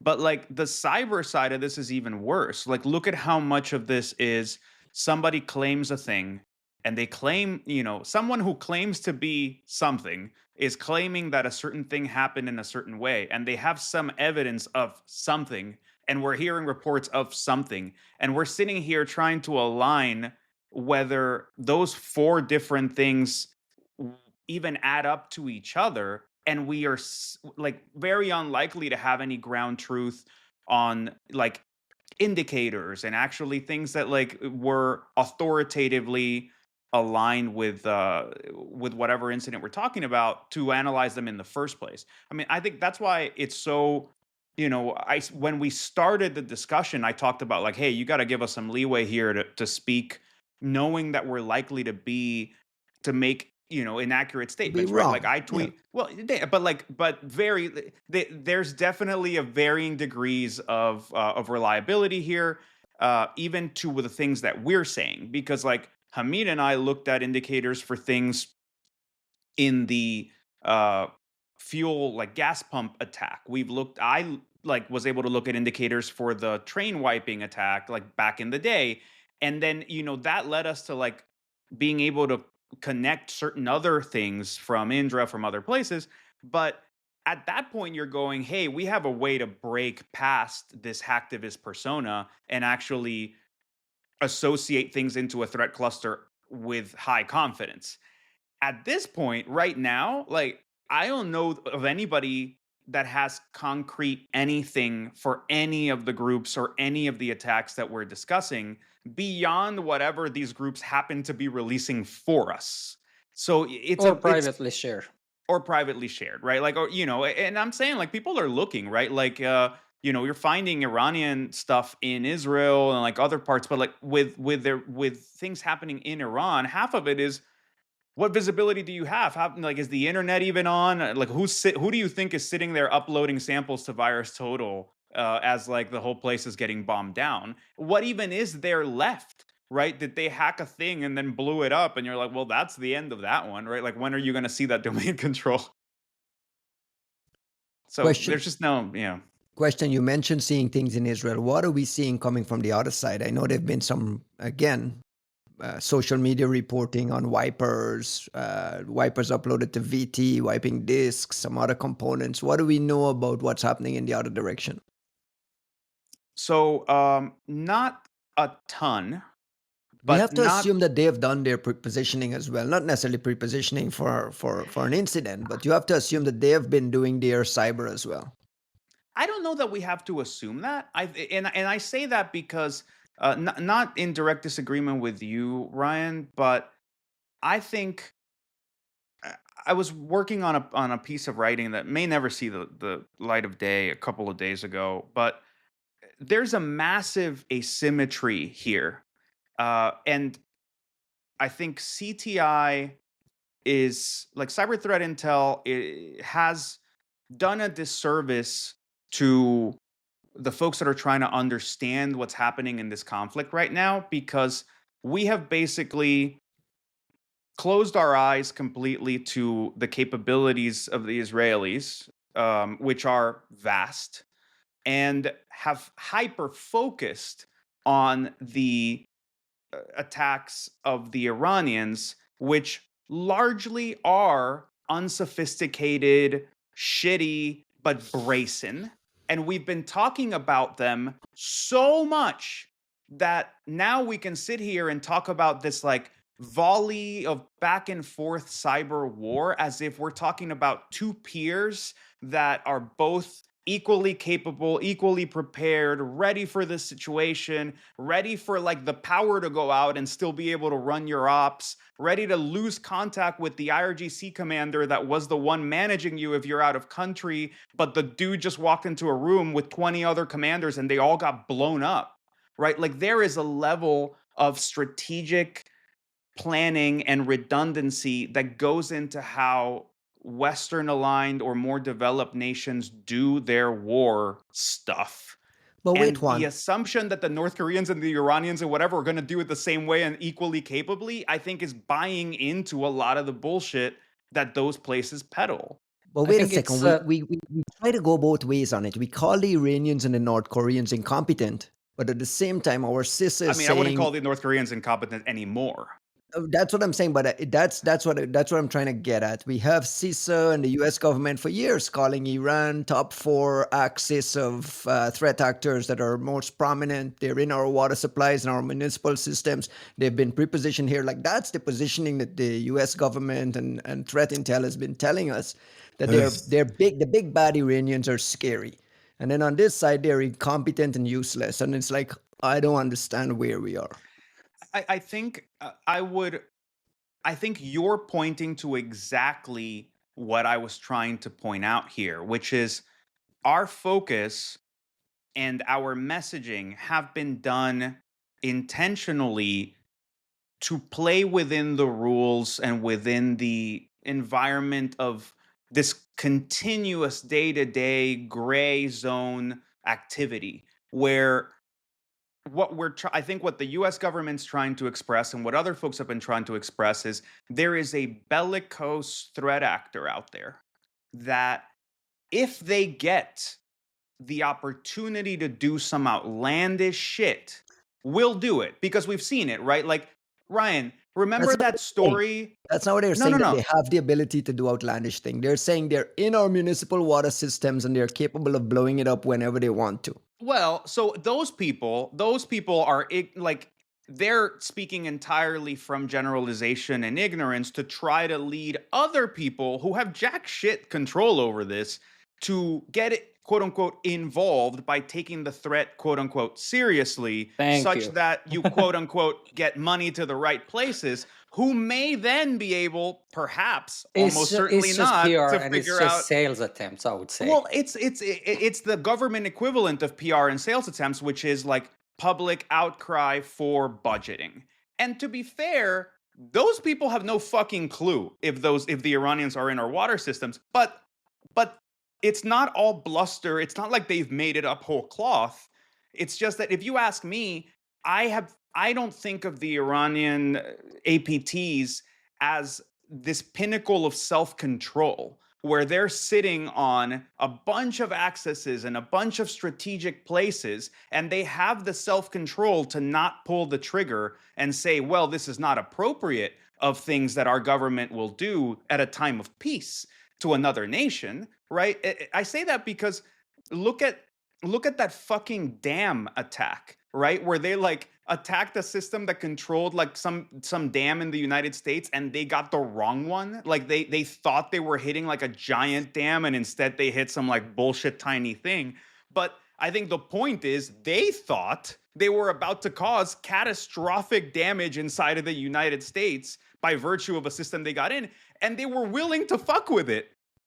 That is not strategic, that's not measured, that's not careful, that's not a threat actor that is clearly sitting there doing careful war planning going, oh, perfect, we've added another piece to the chess set and we're going to carefully lay it out, and the day these motherfuckers decide to mess with us, that's when we're finally going to use this. Like, that is not Iran, that is not Iranian APTs at all. Like, correct me if I'm wrong. I The remember North saying, Koreans, I remember hearing they're not you. incompetent anymore, but they do dumb shit all the time. I remember hearing you guys describe the North Koreans exactly this way.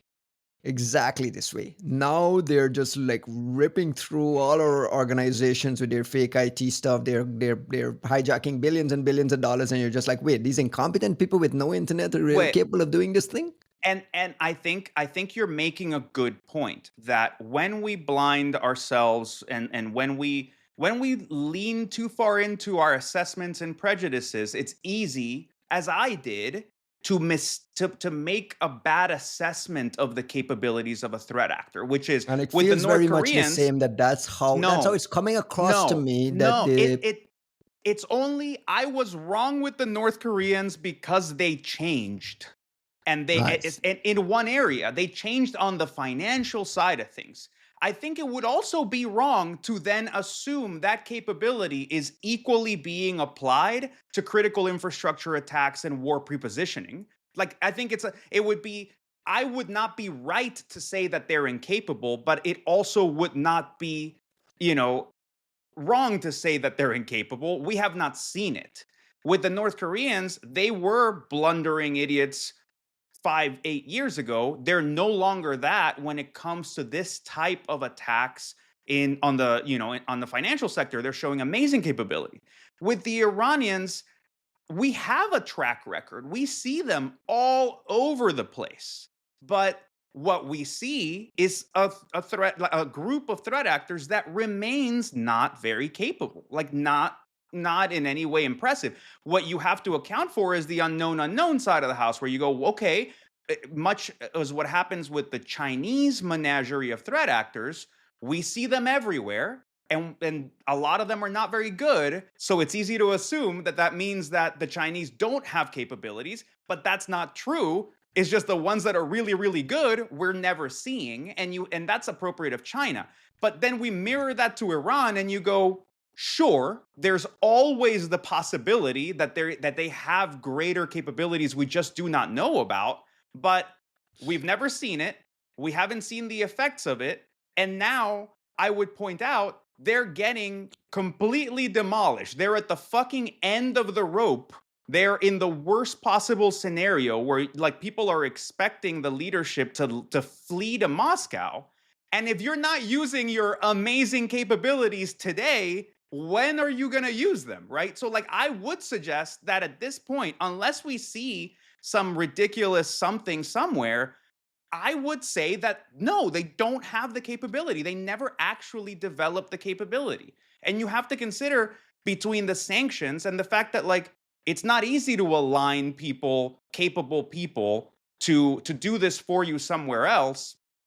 How would they have it? Like, look, I mean, Hamid, I don't want to use you as like a fucking mascot or a caricature here, but like, you're a very capable person. You could have, in theory, been part of some truly like amazing capability within Iran for the Iranian government, or outside of the Iran for the assumption that Iranian no one in government. Iran is capable of doing any of this stuff is crazy to me.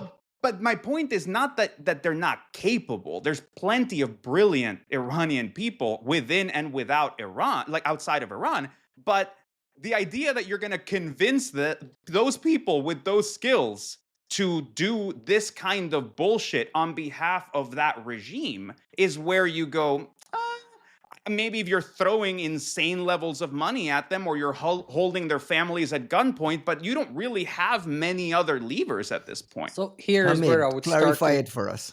Yeah, here's I would start to deviate away and go a little bit higher altitude from where Juan is talking about stuff. And I think that's where pretty much that would be unfair. Most of the threat intel shops that I read their reports, at least their public reports, they are kind of blind to the big picture. And also either... I'm not sure or what's the nice, polite way to express it, but they are just not seeing what's coming or what has been happening beyond some malware samples and beyond some like TTPs that were captured and beyond some like reward for justice advertisements by the US government. And that's exactly a big point that they should be looking at. But for some reason, it's being missed. And that goes to the point where you highlighted rightly about the North Koreans. They were where Iranians were a couple of years ago, or almost right now, to a point that they were not anymore. And something changed that. And either it was the financial side of things and motivations because the government needed money, so they sent them stealing money, or they realized that this is a new way to do things by sending like IT workers and whatnot. That this is the hot topic right now in the CTI world, and everyone is talking about. So they took a new course, and it's been pretty fruitful, to be honest, for them. Same has been happening on the Iranian side as well, but somehow everyone is still talking about the Moses of staff of 10 years ago, about a bunch of kittens running around and doing damage or having no impulse control when they gain access, as Juan was mentioned. Those are all right points. But there is a lot more going on than just a bunch of kittens running around. And that's where I've been trying to. I actually had something prepared, but I drafted it, but it's been like the Sparrows paper that took 2 years to took out. I decided to sit on it, and I just got lazy about it. But I'm glad I'm I'm not the only covering. person. I'm not the only one doing this. Oh, No, thank no. Christ, man. I have a long thing in cooking about the Yeah. exact same topic. And jumping right at it is that Iran was bad. I mean, admittedly, in the technical side of things. And the only times that we witness something remarkable happens, it's not on the technical side. It's remarkable because they are combining some other domain, some other factor, some other trick up their sleeve with some not so complicated, not so technically difficult implementation of the cyber world, namely interesting phishing ways of pulling off phishing attacks, like hiring someone to go plug into some Israeli government person at their home, like literally textbook evil made kind of attack that they literally did that to. I don't remember the name of the target person, but that has been the case. So these are the cases that make it to the news, or they do some I don't know, they like technically it's not super advanced, but it worked so well. The case of forging digital certificates and SSL certificates by hacking like third party or like intermediate like certificate providers. The technical side was not crazy or super difficult. It was a SQL injection and whatnot that continue gain access. They basically issued the certificate. What was remarkable was that no one thought that it would be this stupid and this simple and this easy to hack a certificate authority, but it was. Go back then to Iran spying on U.S.-Iraq war. Everyone assumed that, oh, it's an American-made spy drone made by Central Intelligence Agency, therefore it must be super secure. While in reality, it was streaming clear text video footage over a VSAT channel that with a $50 DVB-S card, you could tune into it and watch Sandcom video fiddling live on your Pentium computer without anything. So and NSA there's NSA docs showing that they too were tapping those feeds. So it's kind of hilarious. Like we discussed it in our fourth party collection talk, Kosin and I in Virus Bulletin in Spain. Yeah, and I mentioned this. Sorry for interrupting, Juan. To go please. to this point that things have changed, and Iranians have also changed their course of action. It's still not in the harvesting season yet. It's been in the cooking for a couple of years, right? And it started by noticing a couple of like more organized and more like hipsterish, I call it. I'm not sure what the other way I would do. A hipsterish way of training offensive capabilities and training offensive skills to individuals in forms of like well organized training institute and course material and by people who have actual proper expertise. Right. And what's been missing, and I try to bring this discussion towards, is the subjects, the type of context, the level and the technical details that are being taught or being taught before and now are being practiced. That's going to change the course that we will be seeing in a couple of years. And we have already actually started seeing. Like last year, I think that was the first time I saw some like kernel module for Windows that one of these Iranian groups developed that was something decently implemented. Right. If you're like talking about implementation of an implant that runs on like kernel modern Windows, that was the very first time that I read a technical analysis paper of a malware that is made in Iran, and I didn't make fun of it. That was literally the first time. Right. I was impressed in a good way, and that shows because how did they go to this point? Because for 2-3 years there has been red teaming trainings in process by private sector or inside their organizations. Whoever is doing that was focused on exactly same topic. And what else is cooking? If you look at it, there is a lot of interest and a lot of training in a couple of different subjects like code review. Like I shot about it on the Iranian committee because I try to drag people away from joining the shady side of the government and do something meaningful and good with their time. Or if they want to do bug bounty, do it in a nice, decent way, not like parroting or using tools and stuff. So I'm trying to advocate people learning how to do code audit and do security Right. assessment. This is the right way to find bugs if you want to do it, or fuzzing for what that matter. But that has been also something that has been under focus of these kind of trainings, or let's say I'm not sure if it's right, government side of offensive things. That has been a new spotlight as well. And we have already seen fruits of these trainings, because there are a lot of bunch of high adrenaline, high testosterone teenagers that just found the right fun thing to latch onto, and they're going to sit there and they're going to find bugs and they're going to find interesting things, and they're going to sell it to the government because the government sent them to the training. So of course, like the part that I was saying that I would deviate from Juan's point of view was exactly there, because before, like when I left Iran and a little bit after that, there was this image that working with government is nasty. Unlike the image that you see in most of the world, that people take pride in working with CIA, people take pride in working for NSA. They boast about being an ex-NSA and they run a company that's based on that credit and based on that experience. Not so much in Iran. People try to hide it. People know that if they express it openly, that this is why they are where they are and do what they do. Their employer is not going to be happy about them. B, people are not going to be happy about them, because the image of being affiliated with the government nowadays is not a nice thing.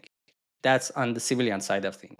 On the other hand, there is this interesting aspect of all of these sanctions and all of these name and shame things that the US government is doing against Iranian hackers, is like putting their names up there as FBI most wanted list. You are literally fucking boosting up their credit and their fees and their operation payment levels by multiple degrees, by every single dose of it. Like I know for a fact, and I have like evidence. I wish I could post some of these somewhere at some point without having someone getting killed. But there are literally cases that people got promoted after having their names ended up on those sites, and they have been assigned like $1 million level budget to go on their own, establish their own team, having their own thing, and just remain friendly with MOIS. So this is the effect of what US thinks is a deterrence. So that's working kind of in an opposite way. It works as a deterrence as well, but not against the people that US It's thinks meant it to should be. work. Like those who are engaged, they are engaged and they're happy that they are engaged. It's kind of scaring newbies and new people that are just joining the scene, and they're picking which side should I go, what options do I have, which is another subject. Targeted at Given those people. sorry, Hamid, just to before Ryan kind of like cuts us over, I but want to get Costin to jump in and talk a little bit about the because I know once you get a wipe posted on VT, he's going to be downloading and doing his Yarrow. He's already analyzed it. It's like I'm just 40 trying to get kilobytes. just Like there's the no way he original- hasn't already like run through it. In the time we were talking our bullshit, Kostin already analyzed it. There's a Yarrow rule. It's been tested. There's other samples. There's attribution. It's done. You think How very much of low what of me. How Very much? low. I wrote that Yara yesterday. There we go. How much of what we are Um, starting to see now around wiper activity coming the other direction is credible? That's just a high level no, question. wait. Before you go that route, because Kosten's got actual like things to talk about that matter. But like, I just want to point something out on the trajectory that we were just describing, and on the skepticism that you're bringing into it, Ryan.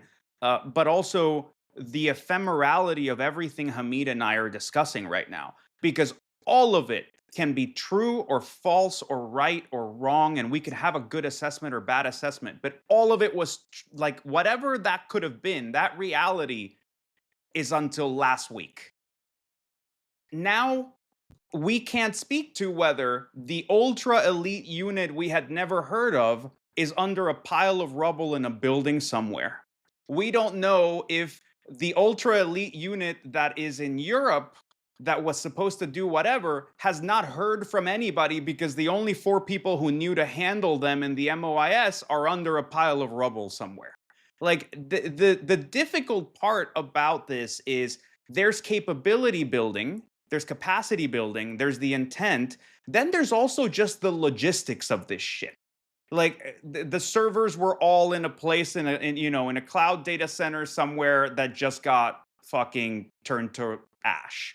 The organizational structure is now missing the 2-3 middle people who knew how these things worked and what the capacities were and who is going to tell whom what to do, right? Like there's a lot of this that goes into how do you have continuity during war? Because you don't know what's going to go down, what phone system's going to be gone, what internet link's going to be gone, what server is going to be gone, what person is going to be gone, and who has the authority, the means, the capacity, the ability, the oversight to keep those operations going as the world is falling apart. And I'm not saying that the Iranians have nothing.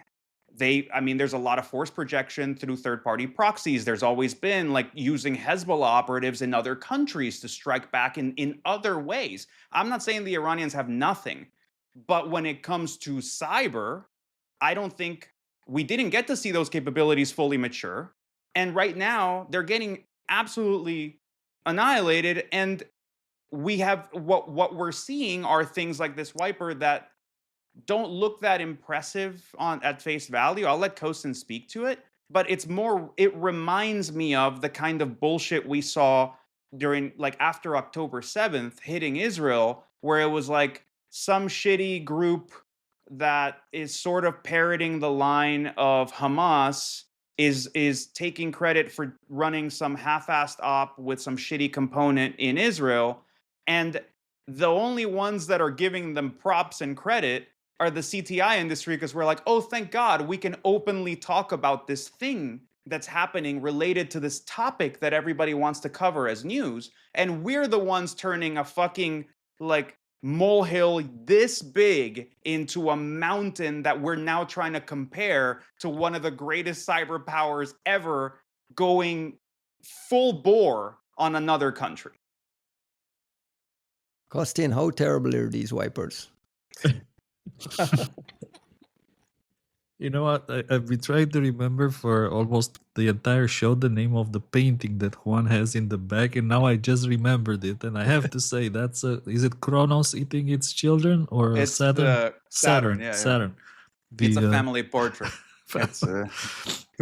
No, but like before the wipers, I really wanted to ask Hamid 2 questions, which I like. They're fascinating me. The first one was, how good is the language of Predatory Sparrow? So when they post all these messages, I mean, after a while, you read them, and the most interesting thing with all these different groups over the years has been that they post both Farsi and English messages, and if their like direct target is the Iranian people, I don't understand why they post the English ones, and I think they do that for PR purposes. Funny you ask. I'm telling you, man. The more that you read those English messages, the more you kind of get into the mind of who is writing them, and you start to see patterns and start to get the idea that, you know, it's the same people or same group that is writing or translating those messages from English to Farsi or Farsi to English. So the question was, how good is their Farsi? And I'll just say one thing. For instance, in Romanian, Nobody writes perfect Romanian. The moment they start writing perfect Romanian, using letters like sh, ц, nobody red does flag. that in practice. So the You're like, this perfect is not a Romanian fucking Romanian. is fake. The perfect Romanian is fake. Like normal people would write a bit broken Romanian. So how perfect is the language in those So- predatory sparrow messages? This is one of those like secret sauces that Ryan was asking. How do you detect or how do you catch up with this? Like how good their Farsi is literally was one of the vectors that I was marking people groups that are claiming to be Iranians and post this stuff. That was how I was like not the only thing or not exactly my basis, but that was a big easy 5 minutes down investigation giveaway. And that I think I complained so much publicly about most of these that they fixed it. So You're doing So- QA for Predatory Sparrow. literally. Like, lab because here. exactly like that specific case, so they had bad forces, so it's obvious that they're native speakers. And at some point you start to see, if you go way back, and that's another thing I was mentioning, that it's the benefit of watching these groups over a span of years, not just past year or past incidents, is that you start to notice things change. And language and the quality of the native language that they're targeting that they speak is exactly one of them. I believe at this point, almost all of these groups have hired native speakers to do the translation or do the talk. And fuck it, I'm just going to say it public. So one of these groups, I'm just going to not name the group.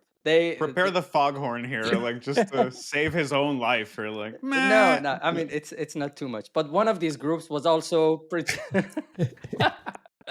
Tell us. was pretending to be like, it was the opposite case of this, obviously. Like they were trying to present, I'm not going to give language names and whatnot, it will kind of expose them, but they were trying to present their nationality something other than what actually is. And I did a long game with them. Long as in the sense that I gave them feedback about how they are posting and releasing and doxing their stuff, which is targeting Iranians. And I thought, okay, it's gone. And I watched exactly those comments being applied and showed up online in a different persona's publications about the doxing. I said, someone listened. And I was also doing something else, like in parallel with the same actor group, was that they were claiming from being from a different region that they claimed to be. They were claiming to be Iranians, but I dragged them over a separate messaging than the original one we were talking to. And that messaging platform had a little bit of bug, or maybe still does, I don't know, fuck it. It would reveal your time zone in certain conditions, the actual time zone of the machine. So they were a little bit sloppy on that part as well. Like, I'm not sure they didn't use VPN or whatever. So a couple of different conversations, different times of the day, showed a specific or very close to a specific time zone other than what they were claiming to be. And those two together was kind of telling for me that, okay, now I know what I'm actually talking about. They are not who they think they are. They are where I assume or where I found out they are. And they actually listen to QAs and feedbacks. So Yeah. going back to the language part, yeah, they have improved their like Farsi speaking translators, or they have hired native things. But I think we were chatting about similar thing as well yesterday, that language is not the only thing it's changing. The way they do things, the way they express themselves, the way they do the operations as well. I also observed, like in case of sparrows, for example, I was telling Costin that I have a hunch that like it feels like that the operators behind the keyword have been changed, or they are different people now because of the way they communicate, because of the way they like do things, or even on the technical side. Before we were like watching gas stations, the visual effect or the PR side of it was more interesting than the past two cases. previous. It could be also the fact that we are in the middle of the war, so they don't have time for doing these things as fancy as they wanted to. But it's noticeable if you look at if you have kind of been living with them long enough, you would notice that they have a certain taste and style of demoing what they have achieved and they have done, and you don't observe that in their last two works. It's just three like internal documents about Sepah Bank that they posted after downing an entire bank and with like 42 million customers. That's it. That's all you're gonna post online and show, and like no message, not no like show or no like video or something like that they used to do. Okay, and then they move to Nobitex. It's a little bit more interesting on the Nobitex because you can watch it on the blockchain live. If it wasn't for blockchain and if we didn't have those like blockchain addresses, I think we were also left to hang dry without anything to prove that other than people having their account zeroed. So in both cases, we have very minimal demonstration, which was also part of, I assume, their compliance list that we were observing before, like putting messages on display of pin pad devices for payment, putting it on billboards on highways in Iran, or putting on train stations displays. None of that happened in this case. Like they could have, for example, if they had, which they did have access that level to a bank, they could have easily put their custom image on ATM screens, for example. That's like typical, like easy thing to do if you have that level of access to a banking system. It's a command and configuration to push. If they had access to take it down, they probably had access to do that as well. That could have been a really interesting show, for example. They didn't have time for it, or they didn't do it for some reason. And for Nubitex as well, we are watching them dumping the source code of Nubitex. They have never done that before. Like in case of previous attacks, despite how interesting it was, or even why did they not release the source code of the like gas distribution system, for example? I'm questioning my own assumption here because they might have done it, but not in a way that most people expect. And if Juan, remember what we were thinking at the beginning, were like mistakenly uploaded to Virus Total forensics images of those systems, could have been actually memory dumps or samples of live systems obtained by the attacker, pushed as mistakes submitted online. So that could have been their previous way of publishing internal documents and details of their target. So now with Nobitex, we are watching like source codes being literal source code being released and all the API keys and tokens and whatnot. And in the gas station attack, we were watching binaries, we were watching live credentials, VPN configurations, like web page stuff like that. But it was not in a easy digestible form. They were like memory dumps. So yeah, that let's wrap it up and go back to Costin. No. Costin, you had a second question for Hamid? I have a second question, sure. Yeah. So we talked about the offensive capabilities of different Iranian groups, and I think there's, of course, everywhere in the world there's a difference between let's say the capabilities of people of working for the government and the private sector, and of course it breaks down to salaries, remuneration, whatever, access, capabilities, being able to do things under the cover of the law. But I wanted to ask you another question. I know there's at least 5 antivirus companies from Iran, like Padvish antivirus, Aman Pardas antivirus, Behinech, Hamrach antivirus, Shafaf antivirus. So I wanted to ask, like, how good are these products? I mean, with all that's happening right now, there must be an insane pressure on these companies. Like, what are you guys doing? Everything's getting wiped, burned, everything's in flames. What are your products doing? Why aren't they stopping the invaders? Doesn't KL sell there as well?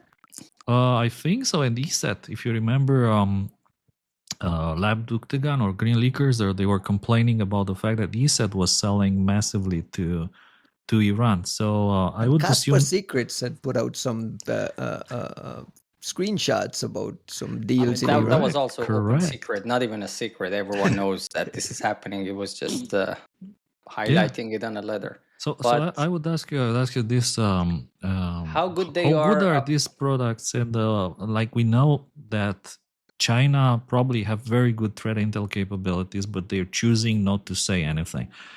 Is it the same in Iran? Are these guys maybe good and they know a lot? Maybe from incident response they find interesting tool samples, but they never blog about it. Is that the case here? Yeah, there are two interesting aspects of it. First, like the quality of it. Most of them are junk, straight up junk, in terms of technicality and capability to detect stuff. But some of them, considering the size of the team and the company that's behind them, and the amount of limited resources that they have, and access or lack thereof access to like international resources, like most CTI people share with each other and do, they don't have those access. Considering all of those, they are not bad for an antivirus or an EDR that would work in day-to-day typical situations. When it comes to advanced threats, when it comes to someone capable of actually grabbing their binary and reversing it and find bugs with it, that's a fun land to focus on and look at. Because if you look at, like, for example, I'm no Windows vulnerability researcher, even experienced or professional, nor expert or anything. I just literally follow ABCs of this stuff. But if you look at, for example, implementations of drivers of some of these, how the product is architected, they have made a lot of mistakes. They fix them, to their credit. Some of them get fixed when they are reported to them. But if you are a little bit more than above average, if you're an advanced actor or a government actor or something, it's a piece of cake for you to target it and even exploit it, actually. So you would actually be happy if that specific EDR or AV is deployed, because that's a good cover for literally using it as a C2 or using it as a way to escalate your privilege in OS, or block visibility to the same EDR that is deployed to catch you. So if you're an advanced or above attacker, you're in a happy place. For average day-to-day malwares and basic that stuff that are known, it's actually relatively good. But good until you start looking under the hood and try to bypass it. So as it is out of the box, it detects stuff, but it's super easy to tamper with them. And then On the more, oh, sorry, go ahead, Hamid. and then on the other side is like Costin was asking, is it the case that people do stuff but they can't publish or they don't publish? That's very much the case, and that's what I've also been trying to be vocal about it over Twitter for past couple of years, is that you rarely see anything published from Iranian government or private sector about all of these APT activities. Moise has put out some reports on APT they've seen in Iran. I think we've talked about it here in the past. So they have documented some things, but it's not been in any sort of detailed way, right? Like all the cases that have been published over past 10 years, I would say are less than fingers of both hands. So there are only 5-6 good reports out there that are published with the technical details that you can actually act upon. I want to piggyback on that software available in Iran to ask about the use of Western apps and software in Iran. Like, for instance, WhatsApp is denying an Iranian claim that it is spying for Israel after the Iranian state broadcaster urged people to remove WhatsApp. Like, for instance, is WhatsApp the embedded messenger there? Is it Telegram? And how much of that is like real? I will get there, yeah. But back to Costin's question, yeah, there are a couple of CTI companies, like only a handful, I would say 2-3 companies that do that. And in cases that Iran has been subject of like attacks, they have done their forensics work. Like some of the stuff I have seen I was not supposed to So obviously see, but they have done their work to the degree that they were capable of. I was going to But bring that up, Hamid. Sorry, like just because you're now that you're going to the threat intel side, something you and I talked about a lot was like the ILO bleed report from I yeah, want to say that was from Amin Pardas, where like same that was company one of that makes Podwish antivirus. Yeah. right. So like that was a really interesting analysis. That's a sample that I've been like after for forever, right? Just because it was such a fascinating attack, right? You had the they'd sort of burrowed into this data center for a cloud and like wiped their stuff, and then every time the cloud was trying to like bring their servers back, they would wipe it again and wipe it again. So like like you clear threat actor didn't give a fuck that they would figure out that they were in the systems and that they were burrowed way deeper into those systems than just whatever was like a random wiper. But the analysis was actually good. And something that I was talking to you about was like, to what extent does it look like that report was written in-house and in Iran or by the Iranian folks versus like they farmed this out to someone in France who produced like the actual analysis, and then they kind of package it into their own sort of marketing, right? That's a very interesting thing you mentioned, and that is commonly the case, but not always. It used to be more common for the Iranian government and intelligence services to reach out to East European like antivirus companies and similar shops to get help for advanced cases, like from Stuxnet and whatnot. There has been a bunch of cases, even to the recent cases, like for the gas station and things. I know that they have reached out to a bunch of companies, but they get turned down. So that is actually the case in some cases. With this particular one, I'm not sure. I'm not aware of. But on the other side, there are a couple of good works and interesting works that I know that people have actually done their job, but the government is extremely crazy about not allowing that company to go public whatsoever, talking about it anywhere with the result of the work. And my theory is that this is happening because they try to piggyback on what bit them and what attacked them, to kind of like the situation with Aramco, that they got some like attacks on the Iranian side. They modified the very same malware and slinged it back to Saudi Arabia and caused a mess. So my theory is that when we are not hearing back about some advanced attacks that they say they happen, but they keep the details and samples, is most likely because they are trying to study it and use it in their own tool chain. And I think Chinese are pretty good at it, and we have seen a bunch of cases that happen. I wouldn't be surprised if the Iranians would do the same. The second thing is about the quality of jobs is like Iranian government, by their nature, they are very much against openly sharing information. Like AFTA, for example, which is the CISA equivalent. Like if you look at their like reports and samples, it's just a joke. And like the very last case that me and Costin were discussing, they literally like took commercial Kaspersky Yara rules and modified the author's title part of it and published it as their own work. Or they wait until some like European or American shop captures something, detects something, then they take that report, they analyze it and present it as their own work. This is the kind of work that they're at least publishing. But in some other cases, I have also seen the interesting side of it. For example, uh, again, not so much known or discussed publicly before, but is the case that one of the telecoms was compromised a couple of years ago. They noticed. They remained silent about it. They were watching the actor, which would have been, I assume, a government, watching them being watched. So it was it was like a mirror So reflection, people watching each other. So they were able to detect them one way or another, and they were advanced enough to be able to kind of do it cleanly with not giving it away. Or it just could have been a sloppy APT landing in a telecom and doing their thing without being too much careful about who is watching their queries. But uh, that's to sum it up, to say that there are good shops, there are capable people, there are the knowledge exists.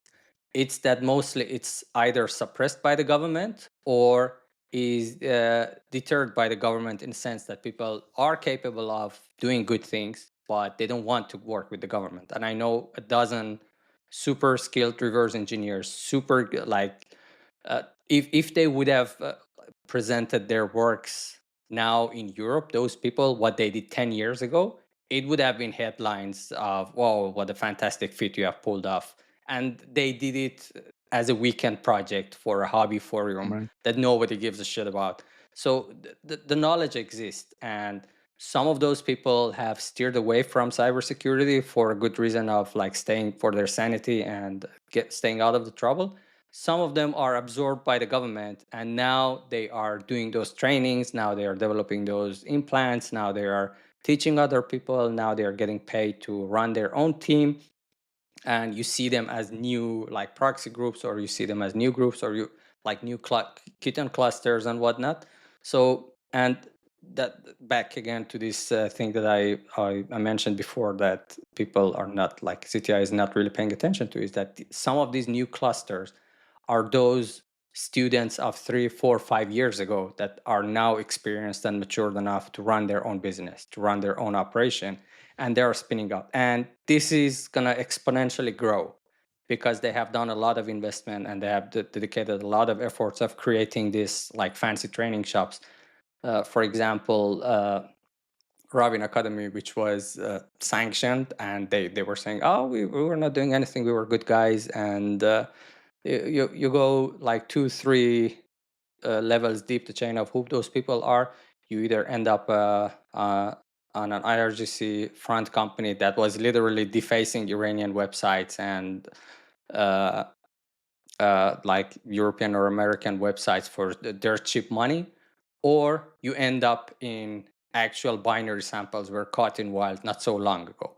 And that says another point that I was mentioning that people are not paying attention, is that a lot of these trainings that are happening right now are things that you can already, or you will be finding its patterns in newer generations of malware's coupling. Like today, you see that training session related to red teaming or blah, blah, is talking about this technique of process injection.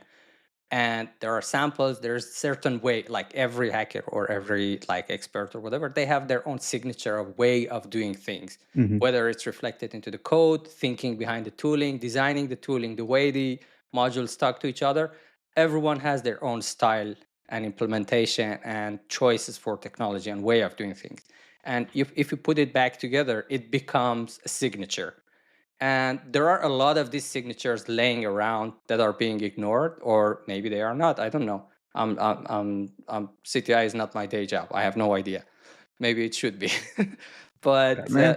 some of these like signatures, I'm pretty sure if you look back and wait long enough, you would see them in live samples sooner or later in some operations. And that literally happened not too long ago with one specific tool, that this temple of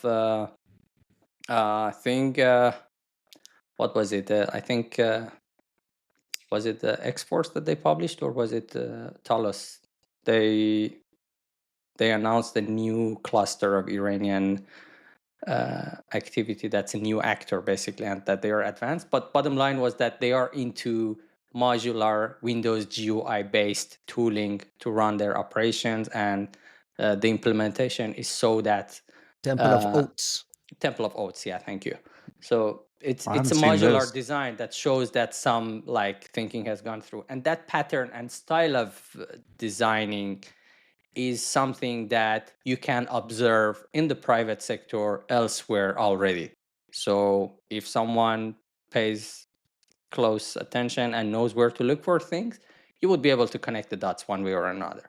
But that's like there are similar cases like that, and also malwares that you see their samples are disclosed, like Laptoptagon or others are like dumping every now and then. The style of the code that those are written, if you go back in time travel, and look carefully, you would notice patterns, those at similar to those as well. But to wrap it up, Costin's question, yes, there are interesting people, there are capable people. It's just they are either being suppressed or scared away from working for the government. Right. Shout outs to our friend Mark Lechtik, who worked on the Temple of Oaths report. Oh, nice. Yes, Google Cloud. I don't know what they call them now. Google Threat Intelligence Group has a report out. I'll put a link in the show description. Since you mentioned shout outs, let's close the show with some shout outs. Oh, this motherfucker. We're 2.5 hours in. We said it was a 3-hour episode today. You We gave can us do long shout outs. very long shout out to the people who found this iOS vulnerability. I think it's just worth one thing we didn't cover was this info up that Israel talked about and they are still about to announce. There were two interesting news that we wrote we didn't talk about. One was the case that they did an info op operation that was, I think it's a pretty interesting case, that they did an info operation to basically lure a couple of IRGC commanders based on falsified intel into a known location that they were tracking, and then bomb that place and kill, I think, over 20 commanders by that operation. There is that. And then there's the other one. The other one that was interesting to me is the Israeli ambassador to the US in an interview mentioned that the exploding beepers in Lebanon would look almost very, very simple to something that's actually happening right now. What are we speculating that could be? Yeah, so I assumed that would be related to the drones, because I heard rumors, again, unconfirmed, we are just talking and no evidence. We don't fact check, so we're good.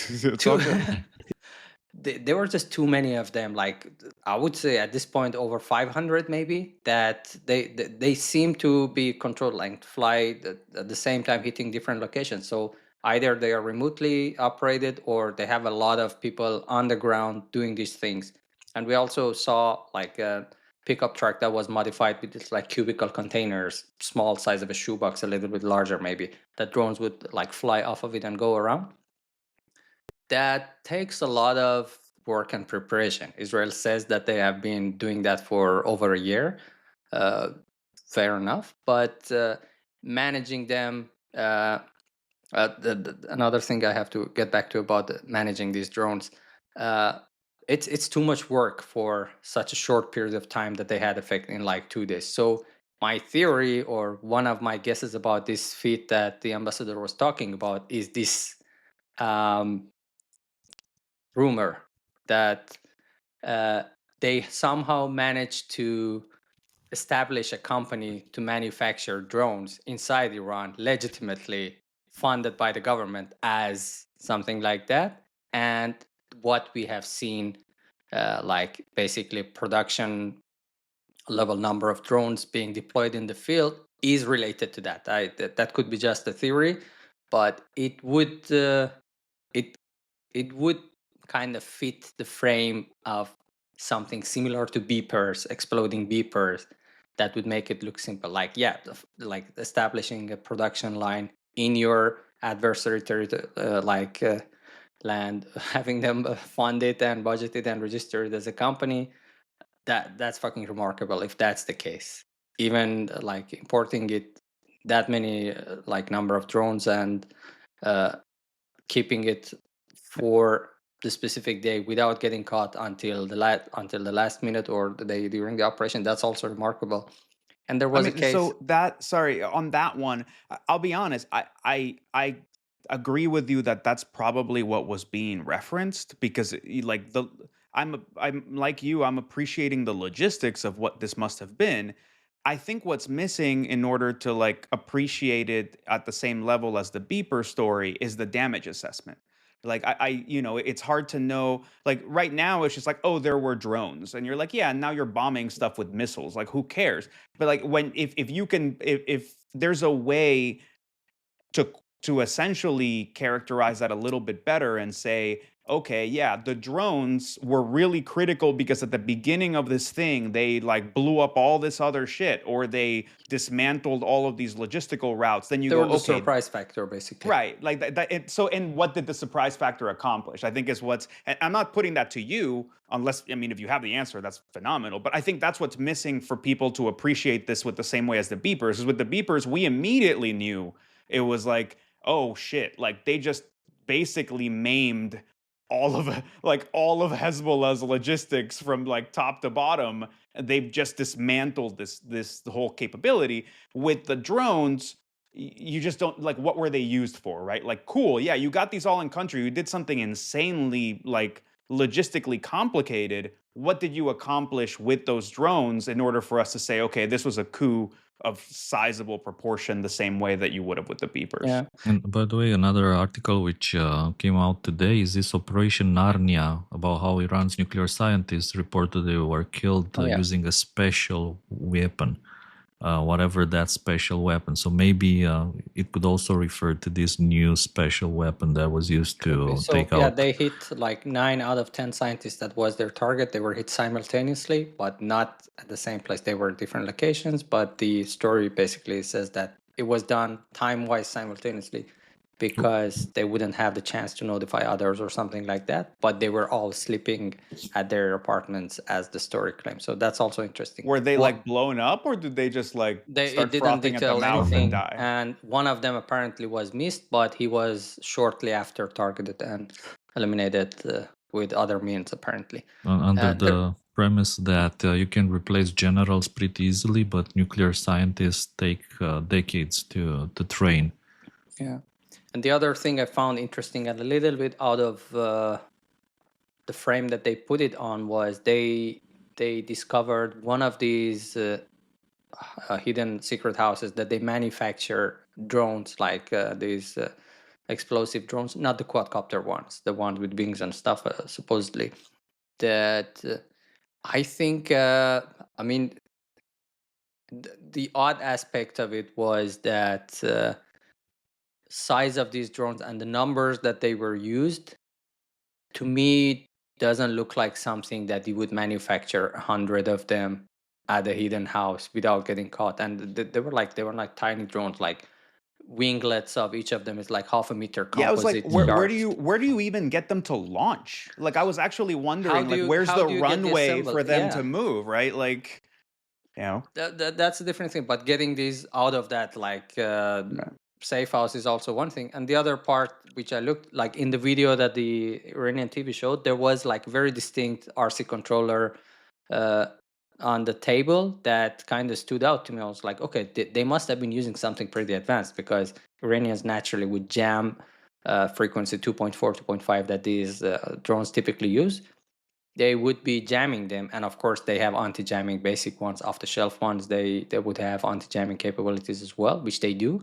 So I went again, like did a little bit of work and quickly found out which exact model this controller that at least is shown to the video in the video is. And looking at the specs of it, it's just an off-the-shelf typical RC one, so no advanced capabilities or being able to pair up with some other advanced like backpack of advanced capabilities. So that kind of didn't you think it was just for testing? I know exactly the controller you're referring to, because it's like fucking, it's a red box in the middle of the video, right? Either So like testing or it's placed there to show that, oh, we actually achieved something and discovering these guys. Because when you look at when these drones were used and where they were used in urban areas, which is very complicated if you know how to fly drones. Quadcopters are easy, but if like it's a wing, it's not that easy. On top of that, they usually attack in pitch dark and pitch at night. So that adds very much to the complexity, and navigating into a busy city like Tehran, it's not easy. So I didn't really buy it, to say, like, to sum it up basically. So there should be more into that they Do are you think not telling did us. they show us like a drone factory for Iranian That's my drones? assumption. Like Yeah, they that showed us like the Shaheed ones with the wings, or like we're building them here, and it's like this is the yeah, Israelis doing exactly, it. because the size of things and the scale of the operation and the logistics isn't something that would fit in a Yeah. basement of a secret house Well, that's somewhere. why I was asking about the runway. Like if when I saw that and I saw that they were winged, like you don't like how are they taking off? If you're telling me that they made a fuck ton of I mean, these, Shaheds take off in like basically no runway. You can fire them off a truck with a like right off. yeah.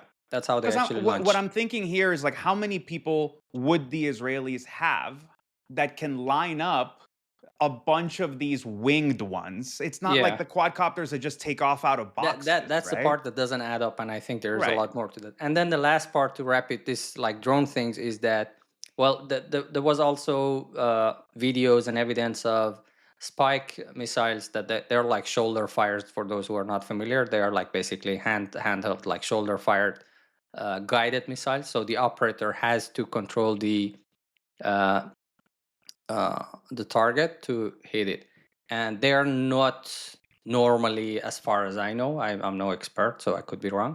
Normally, as they are operated on the spot. They don't have like any remote control or anything. Iran claimed that the ones that they discovered in Iran were all modified to have some online communication capability, either to broadcast the image live to some place or to remote control. Remote control, I wouldn't think so, because it's flying only for a couple of seconds before it hits the target. So it wouldn't make sense to put it on a VSAT link or something that has latency that would already ruin it. So my assumption is that just to broadcast the video from the zone right away. So if they get caught, they still have some footage.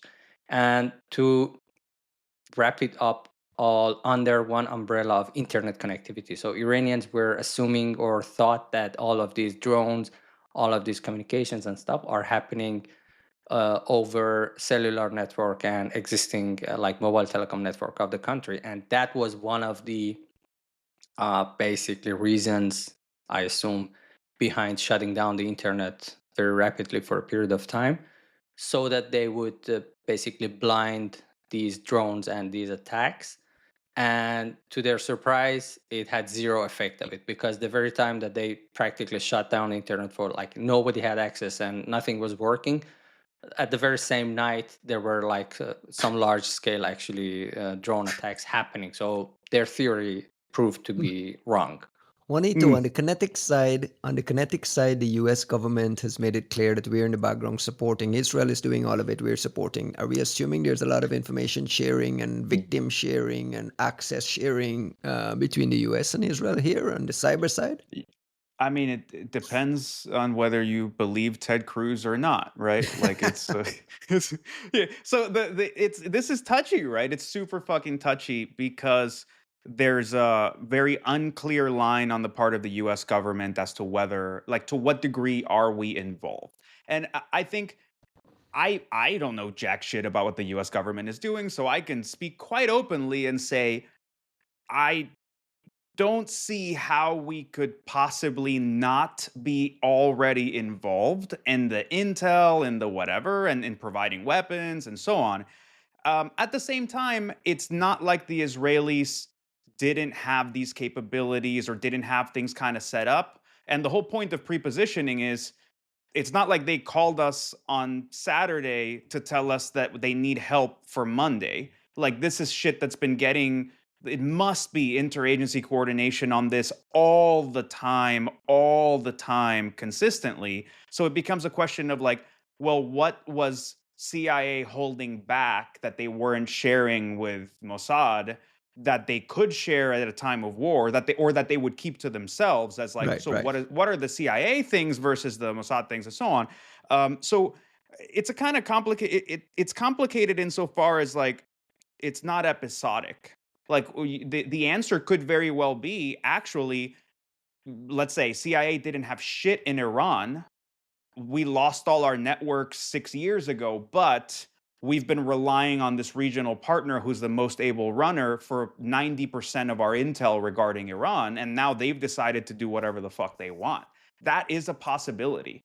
So I don't know, right? Like, I think the question here becomes really what capabilities, what American capabilities do the Israelis need that they couldn't provide for themselves in handling Iran? And like some of it is things like, oh, well, in order to stop certain kinds of missiles going to Israel, you need like a US carrier that happens to be parked somewhere else, right? Like this is what happened even with like the drone rain that came from Iran to Israel like 2 days after I left. Um, a lot of it apparently was deflected by the Israelis, but also by the Jordanians and by the US carrier that was like off the coast. So there's things like that, or it's like, oh, if they're going to do a bombing run, okay, like the Israelis can handle it the first couple of times, but then in order to have sustained denial of the airspace, you are going to need the US to participate, right? Like, so it becomes questions of like, how much do they need to start the war versus how much do they need to carry it out? And that's always been a fear on the part of US administrations that it's not that the Israelis need us to kick shit off. They can kick it off themselves, but they're going to need us in order to finish it. So the fear has always been that Bibi would go and start something that the US is going to have to inevitably follow suit on. And I mean, that may very well be the case, but I think now we're seeing the reality of war, which never pans out to the expectations, the planning, the strategy, the military assessments, which is this shit started, and now we're wondering how long the Iranian regime, as it is, can stand.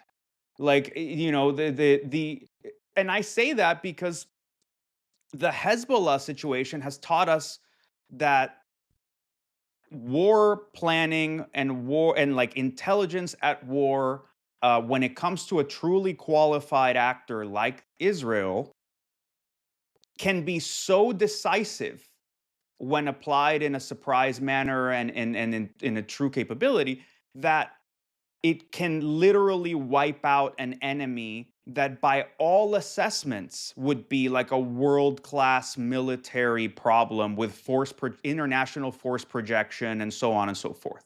Like what we learned with this is the beeper op is like, if there's, I don't know if they give away fucking Oscars or Nobel Prizes for like legit shit in intel. The beeper op is a no joke coup. I can tell you from like just having always watched this region, the idea was Hezbollah is Iran's army close to Israel. They were they were the ones doing international terrorism attacks as far back as the EMEA bombing in Argentina fucking 30 years ago. So like that it wasn't just some bullshit faction the way that like Hamas is like some dug in tick that happens to be nearby and is problematic. And frankly, that's where you see that the assessments were bad. They assumed Hamas could never do something like October 7th, and it shows, right? They didn't take them seriously enough to know how to handle them well under the circumstances. But they took Hezbollah seriously and they dismantled the motherfuckers in a matter of like, the execution was like in a week. And now we're watching what's happening in Iran, which frankly was always Iran's fear. This is why Iran supposedly wanted the bomb. They saw the US go into Iraq during Desert Storm and dismantle what was like the largest army in the region in 6 days.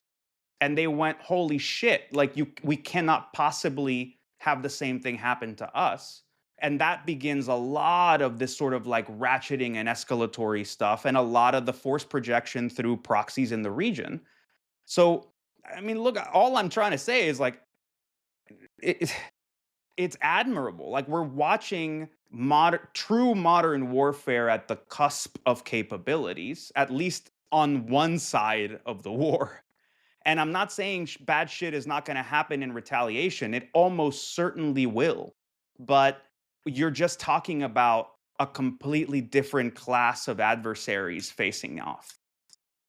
What do we And expect to this? Go ahead. just wanted to touch on this thing and like say something quickly. So the same way like Iranians have been boasting about their military capabilities, like missiles, technologies, and accuracy, drones, radar systems, and like protecting their airspace for a very long period of time, and almost making everyone believe it. I have to say their cyber capabilities that they advertise and they boast about, it's pretty much at the same state. So they talk a lot about being able to do that. They talk a lot about having visibility over a lot of stuff, having influence and control over a lot of things, being able to pull off stuff interesting. Uh, uh, it's sad, but the reality of it is that those capabilities are as advanced and as functional and as lasting as what we just witnessed past couple of days, going up the smoke in a matter of hours, if not days. Are we likely to see more cyber things making big news? You think we've seen? You think what we've talking about here with the banks and stuff is just the beginning I'm of almost small scale? certainly sure, yeah, because the Iranians are not going to stop, and Israelis are not going to stop either. And uh, we have already seen a bunch of cases on both sides that have effects. Like, for example, the live satellite broadcast of national TV was hijacked again, and broadcasted a message that invites people to protest. That one was not affiliated for like Sparrows or anything. And it interestingly had the same logo of the Israelis' military operation style of this lion rising something. So that was interesting. But also there is it's done by this group, We Red Devils or something like that. They claim the credit for pulling off the attack. So we are watching things happen from different angles, but not all of them are like Sparrow's level. They are all interesting though, like hijacking a VSAT stream of a national TV. Technically, yeah, I can explain how it works. It's still not something that you would be able to do super easily. You need to have proper tooling. You need to automate things in advance and take over and pull it off. They have done it before, like Mojahid, this group affiliated to make the Qiyam Sarnaguni. They have uh, they have done that before on the same scale, hijacking live TV twice actually. So that was interesting on its own. And speaking of Riyam Sarnaguni, they have been awfully silent, and their bot that publishes classified documents stolen from the presidential office 2 years ago, they are still steadily publishing a couple of documents every every day and remaining silent about all of this, which is, I think, it's an interesting silence, I would say. Interesting. Interesting. We're coming up against the 3 hour mark. Uh-huh. Hamid, You can't stop this one, man. Even by shout watch me, out standards, watch me we're edit it. there. Watch me edit Yeah, it yeah, down to just like cuts 259.59. Quickly, Hamid, we usually close the show on shoutouts. As you know, you're a listener, but before we get there, I want to thank you very much for not only for putting up with us. I know this can be easy for you. You got family back home, they're dealing with this stuff. Thank you for coming on and sharing your expertise with us. Amazing, amazing episode. I mean, we can go on and on forever, but the guys asked for 3 hours, and we'll give them 3 hours. Thank you very much for having me. Hamid, I'll let you go last. Juanito, quick shout outs. Why would you put me as the first one? You know I'm always the least prepared one. Well, okay. So first thing first.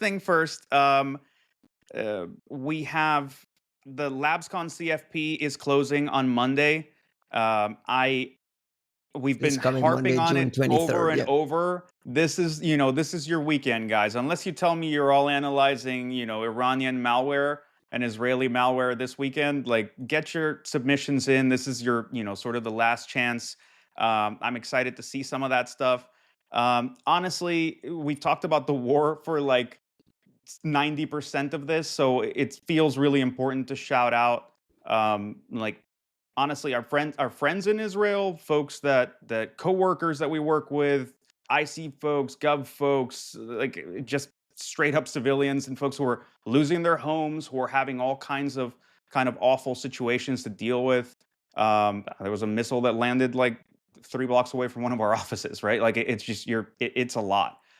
So just to remember kind of the reality of that side on the Israeli side, and to once again remind of the reality of that on the Iranian side. That's got to be this kind of horrific situation as all wars are.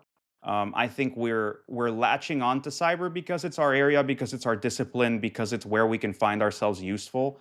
But at the end of the day, just like in the Ukraine Russia situation, uh, it's important to remember that there are people caught in the middle of this, and people who are losing their life savings, who are losing their homes, who are losing their lives. And there's nothing cute about it, right? Even in a situation where we do see a collapse of a regime in Iran, uh, there's a lot of pain that follows on the back of that. And there's a power vacuum inevitably that's going to, there's a lot of discussions about how that even gets filled, right? You see Reza here in this, from the comfort of the U.S., talking about going back to Iran to rule. I don't know that that's necessarily what anybody wants, right? Like, there's a lot of complexity that comes with this, and I would remind folks, like, the collapse of Iraq and Syria is what gave us things like ISIS and Syria, Libya, et cetera. Like, power vacuums like Yemen are what give us the Houthis. Like, that's what you get. You can't just hope for the one bad thing to fall apart that was at least a stable bad thing. Then you have to ask what happens on day two.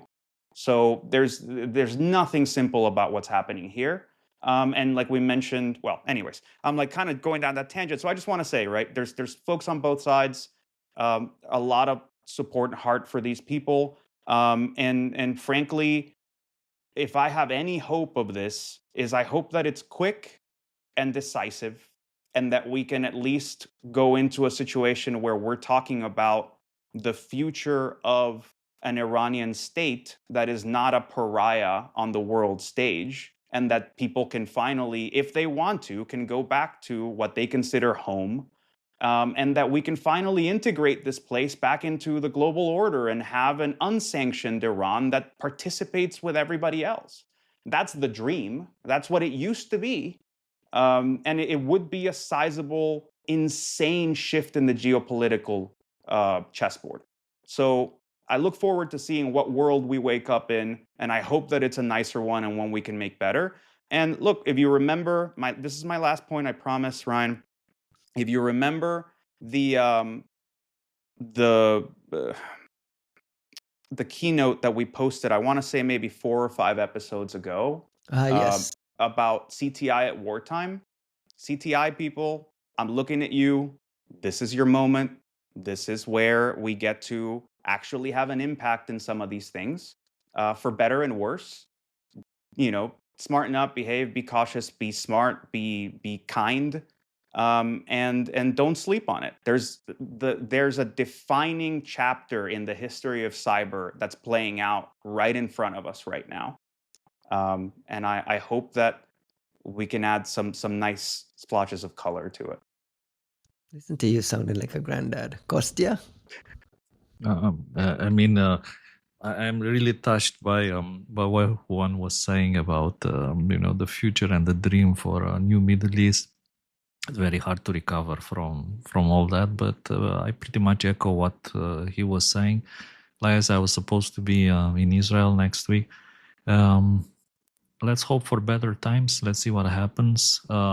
Still, shout outs to the people who published some interesting stuff on Virus Total related to this conflict, and Florian Roth, who spotted this wiper, and Tom Hagel, who found 3 more components uploaded by the same submitter ID, which leads to some very interesting capabilities. I don't know. And looking forward to see what else shows up on VT, and what other interesting operations happen on both sides. Hamid, you get the last word. How do you see this shaping up, let's say, over the next month? Well, I can only hope that it will de-escalate, but the way the fuckers in charge are playing it out, it only seems to be getting worse, unless some miracle happens on the US side or on the Iranian side, that they would come to their senses and realize that faking missile convoys with AI and publishing it on social media at the time of war is not doing anyone any good, and it only gets more people killed. And as of today, as I was following the news, over 600 people were dead, unfortunately, as part of this. Like close to 300 of them civilians. That's the ugly face of war that nobody likes and nobody can hide. And like the night that it started, actually, one of the very first buildings that was hit with these drones to take out one of the scientists was a building that I had eyes on in my bedroom in Tehran when I was living there. That was like a couple of 100 meters away. So it's a very like close thing to think that, okay, like I'm not there anymore. I have moved my family from that city, but this is how it feels actually when it hits close. Even when you're not involved, which are most of the people, most of the Iranians that are just surviving life. They try to live their life, and they don't give a shit about politics. They don't give a fuck about religion. They don't give a damn about how relations of two countries are, what Israel wants, what US wants, what Iran wants, what the fuck nuclear weapon is useful for. They just want to live their lives. Yet we are here in the middle of this. The whole country of 80 million was dragged into this because some idiots are too much full of themselves, and they still live in a delusional world that their non-existent capabilities are still going to deter like two of the biggest superpowers in terms of military capability in the world. But shout out to I think the nicest thing I have seen during all of these days of following war news was the hospitality of the Iranians that I have seen and known back home. Shout out to all of those, especially that during this time of the war, I have seen a lot of people opening their houses, opening their hotels, their like Airbnb, whatever they used to make money out of. They have now openly started um, standing by the road holding a sign that, hey, if you have fled and if you have evacuated your city and you're seeking for shelter or place, you're welcome to stay with us. And this has been a very widespread practice among all the Iranians, and like supermarkets not charging more than what they basically have themselves paid for. And this kind, like there's a nice uh, union among the people, civilians, not the fucking government. This is a shout out to Iranians, the people, not the government. That during these tough times, that both from externally and internally, they are being pushed and they're getting killed. They keep it together, and they still go to their rooftop, take a vodka shot, and laugh it out all when they are watching bombshells dropping in their neighborhood. So shout out to those people. That's a great place to leave it. Thank you guys very much. Thank you, Hamid. Thank you, Juanito. Thank you, Kostin. Hope you guys have a great weekend, and we'll catch you again next week. And you're muted, so that's perfect. What were you going to say? Don't you dare. You're forgetting your own shout out about the show, the upcoming live show. I was leaving that we to have a you, big man. announcement. We have a Come big on. announcement, but I didn't want to leave it here in the 3-hour mark that nobody's going to listen to. So we're going to leave it for next Everyone's week. gonna listen. Everyone. We're going to leave it for next week. I'll tease it by saying that the three buddies will be live and in person for the first time doing an episode of this at Countermeasures Conference in Canada in November. So you can go Google Countermeasures and figure out the date. But if you want to come hang out with us, we're going to be at Countermeasures in Canada. We'll have some codes to share later on. Kostin, you're doing a training there, correct? Yeah, I'm doing iOS forensics training, so showing people how to look for spyware, APT attacks, traces Is this a new class? Mysterious things. It's something that's never been shown before in full. I need to sneak into we this did like class. only a small fraction of that last year, but this is gonna be like a brand new training on iOS forensic, combining everything, including private tools that we developed. Hamid also helped test some of those tools, so it'll be very interesting, I hope. Fantastic. We'll have discount codes for Kostin's training and for some of the training happening there. Check us out in November. We'll be live for the first time in person. I haven't seen Kostin in 10 years in person, so I'm very, very much looking forward to that. Jesus, man. And with that, guys, have a great weekend, and we'll catch you again next week. We did it.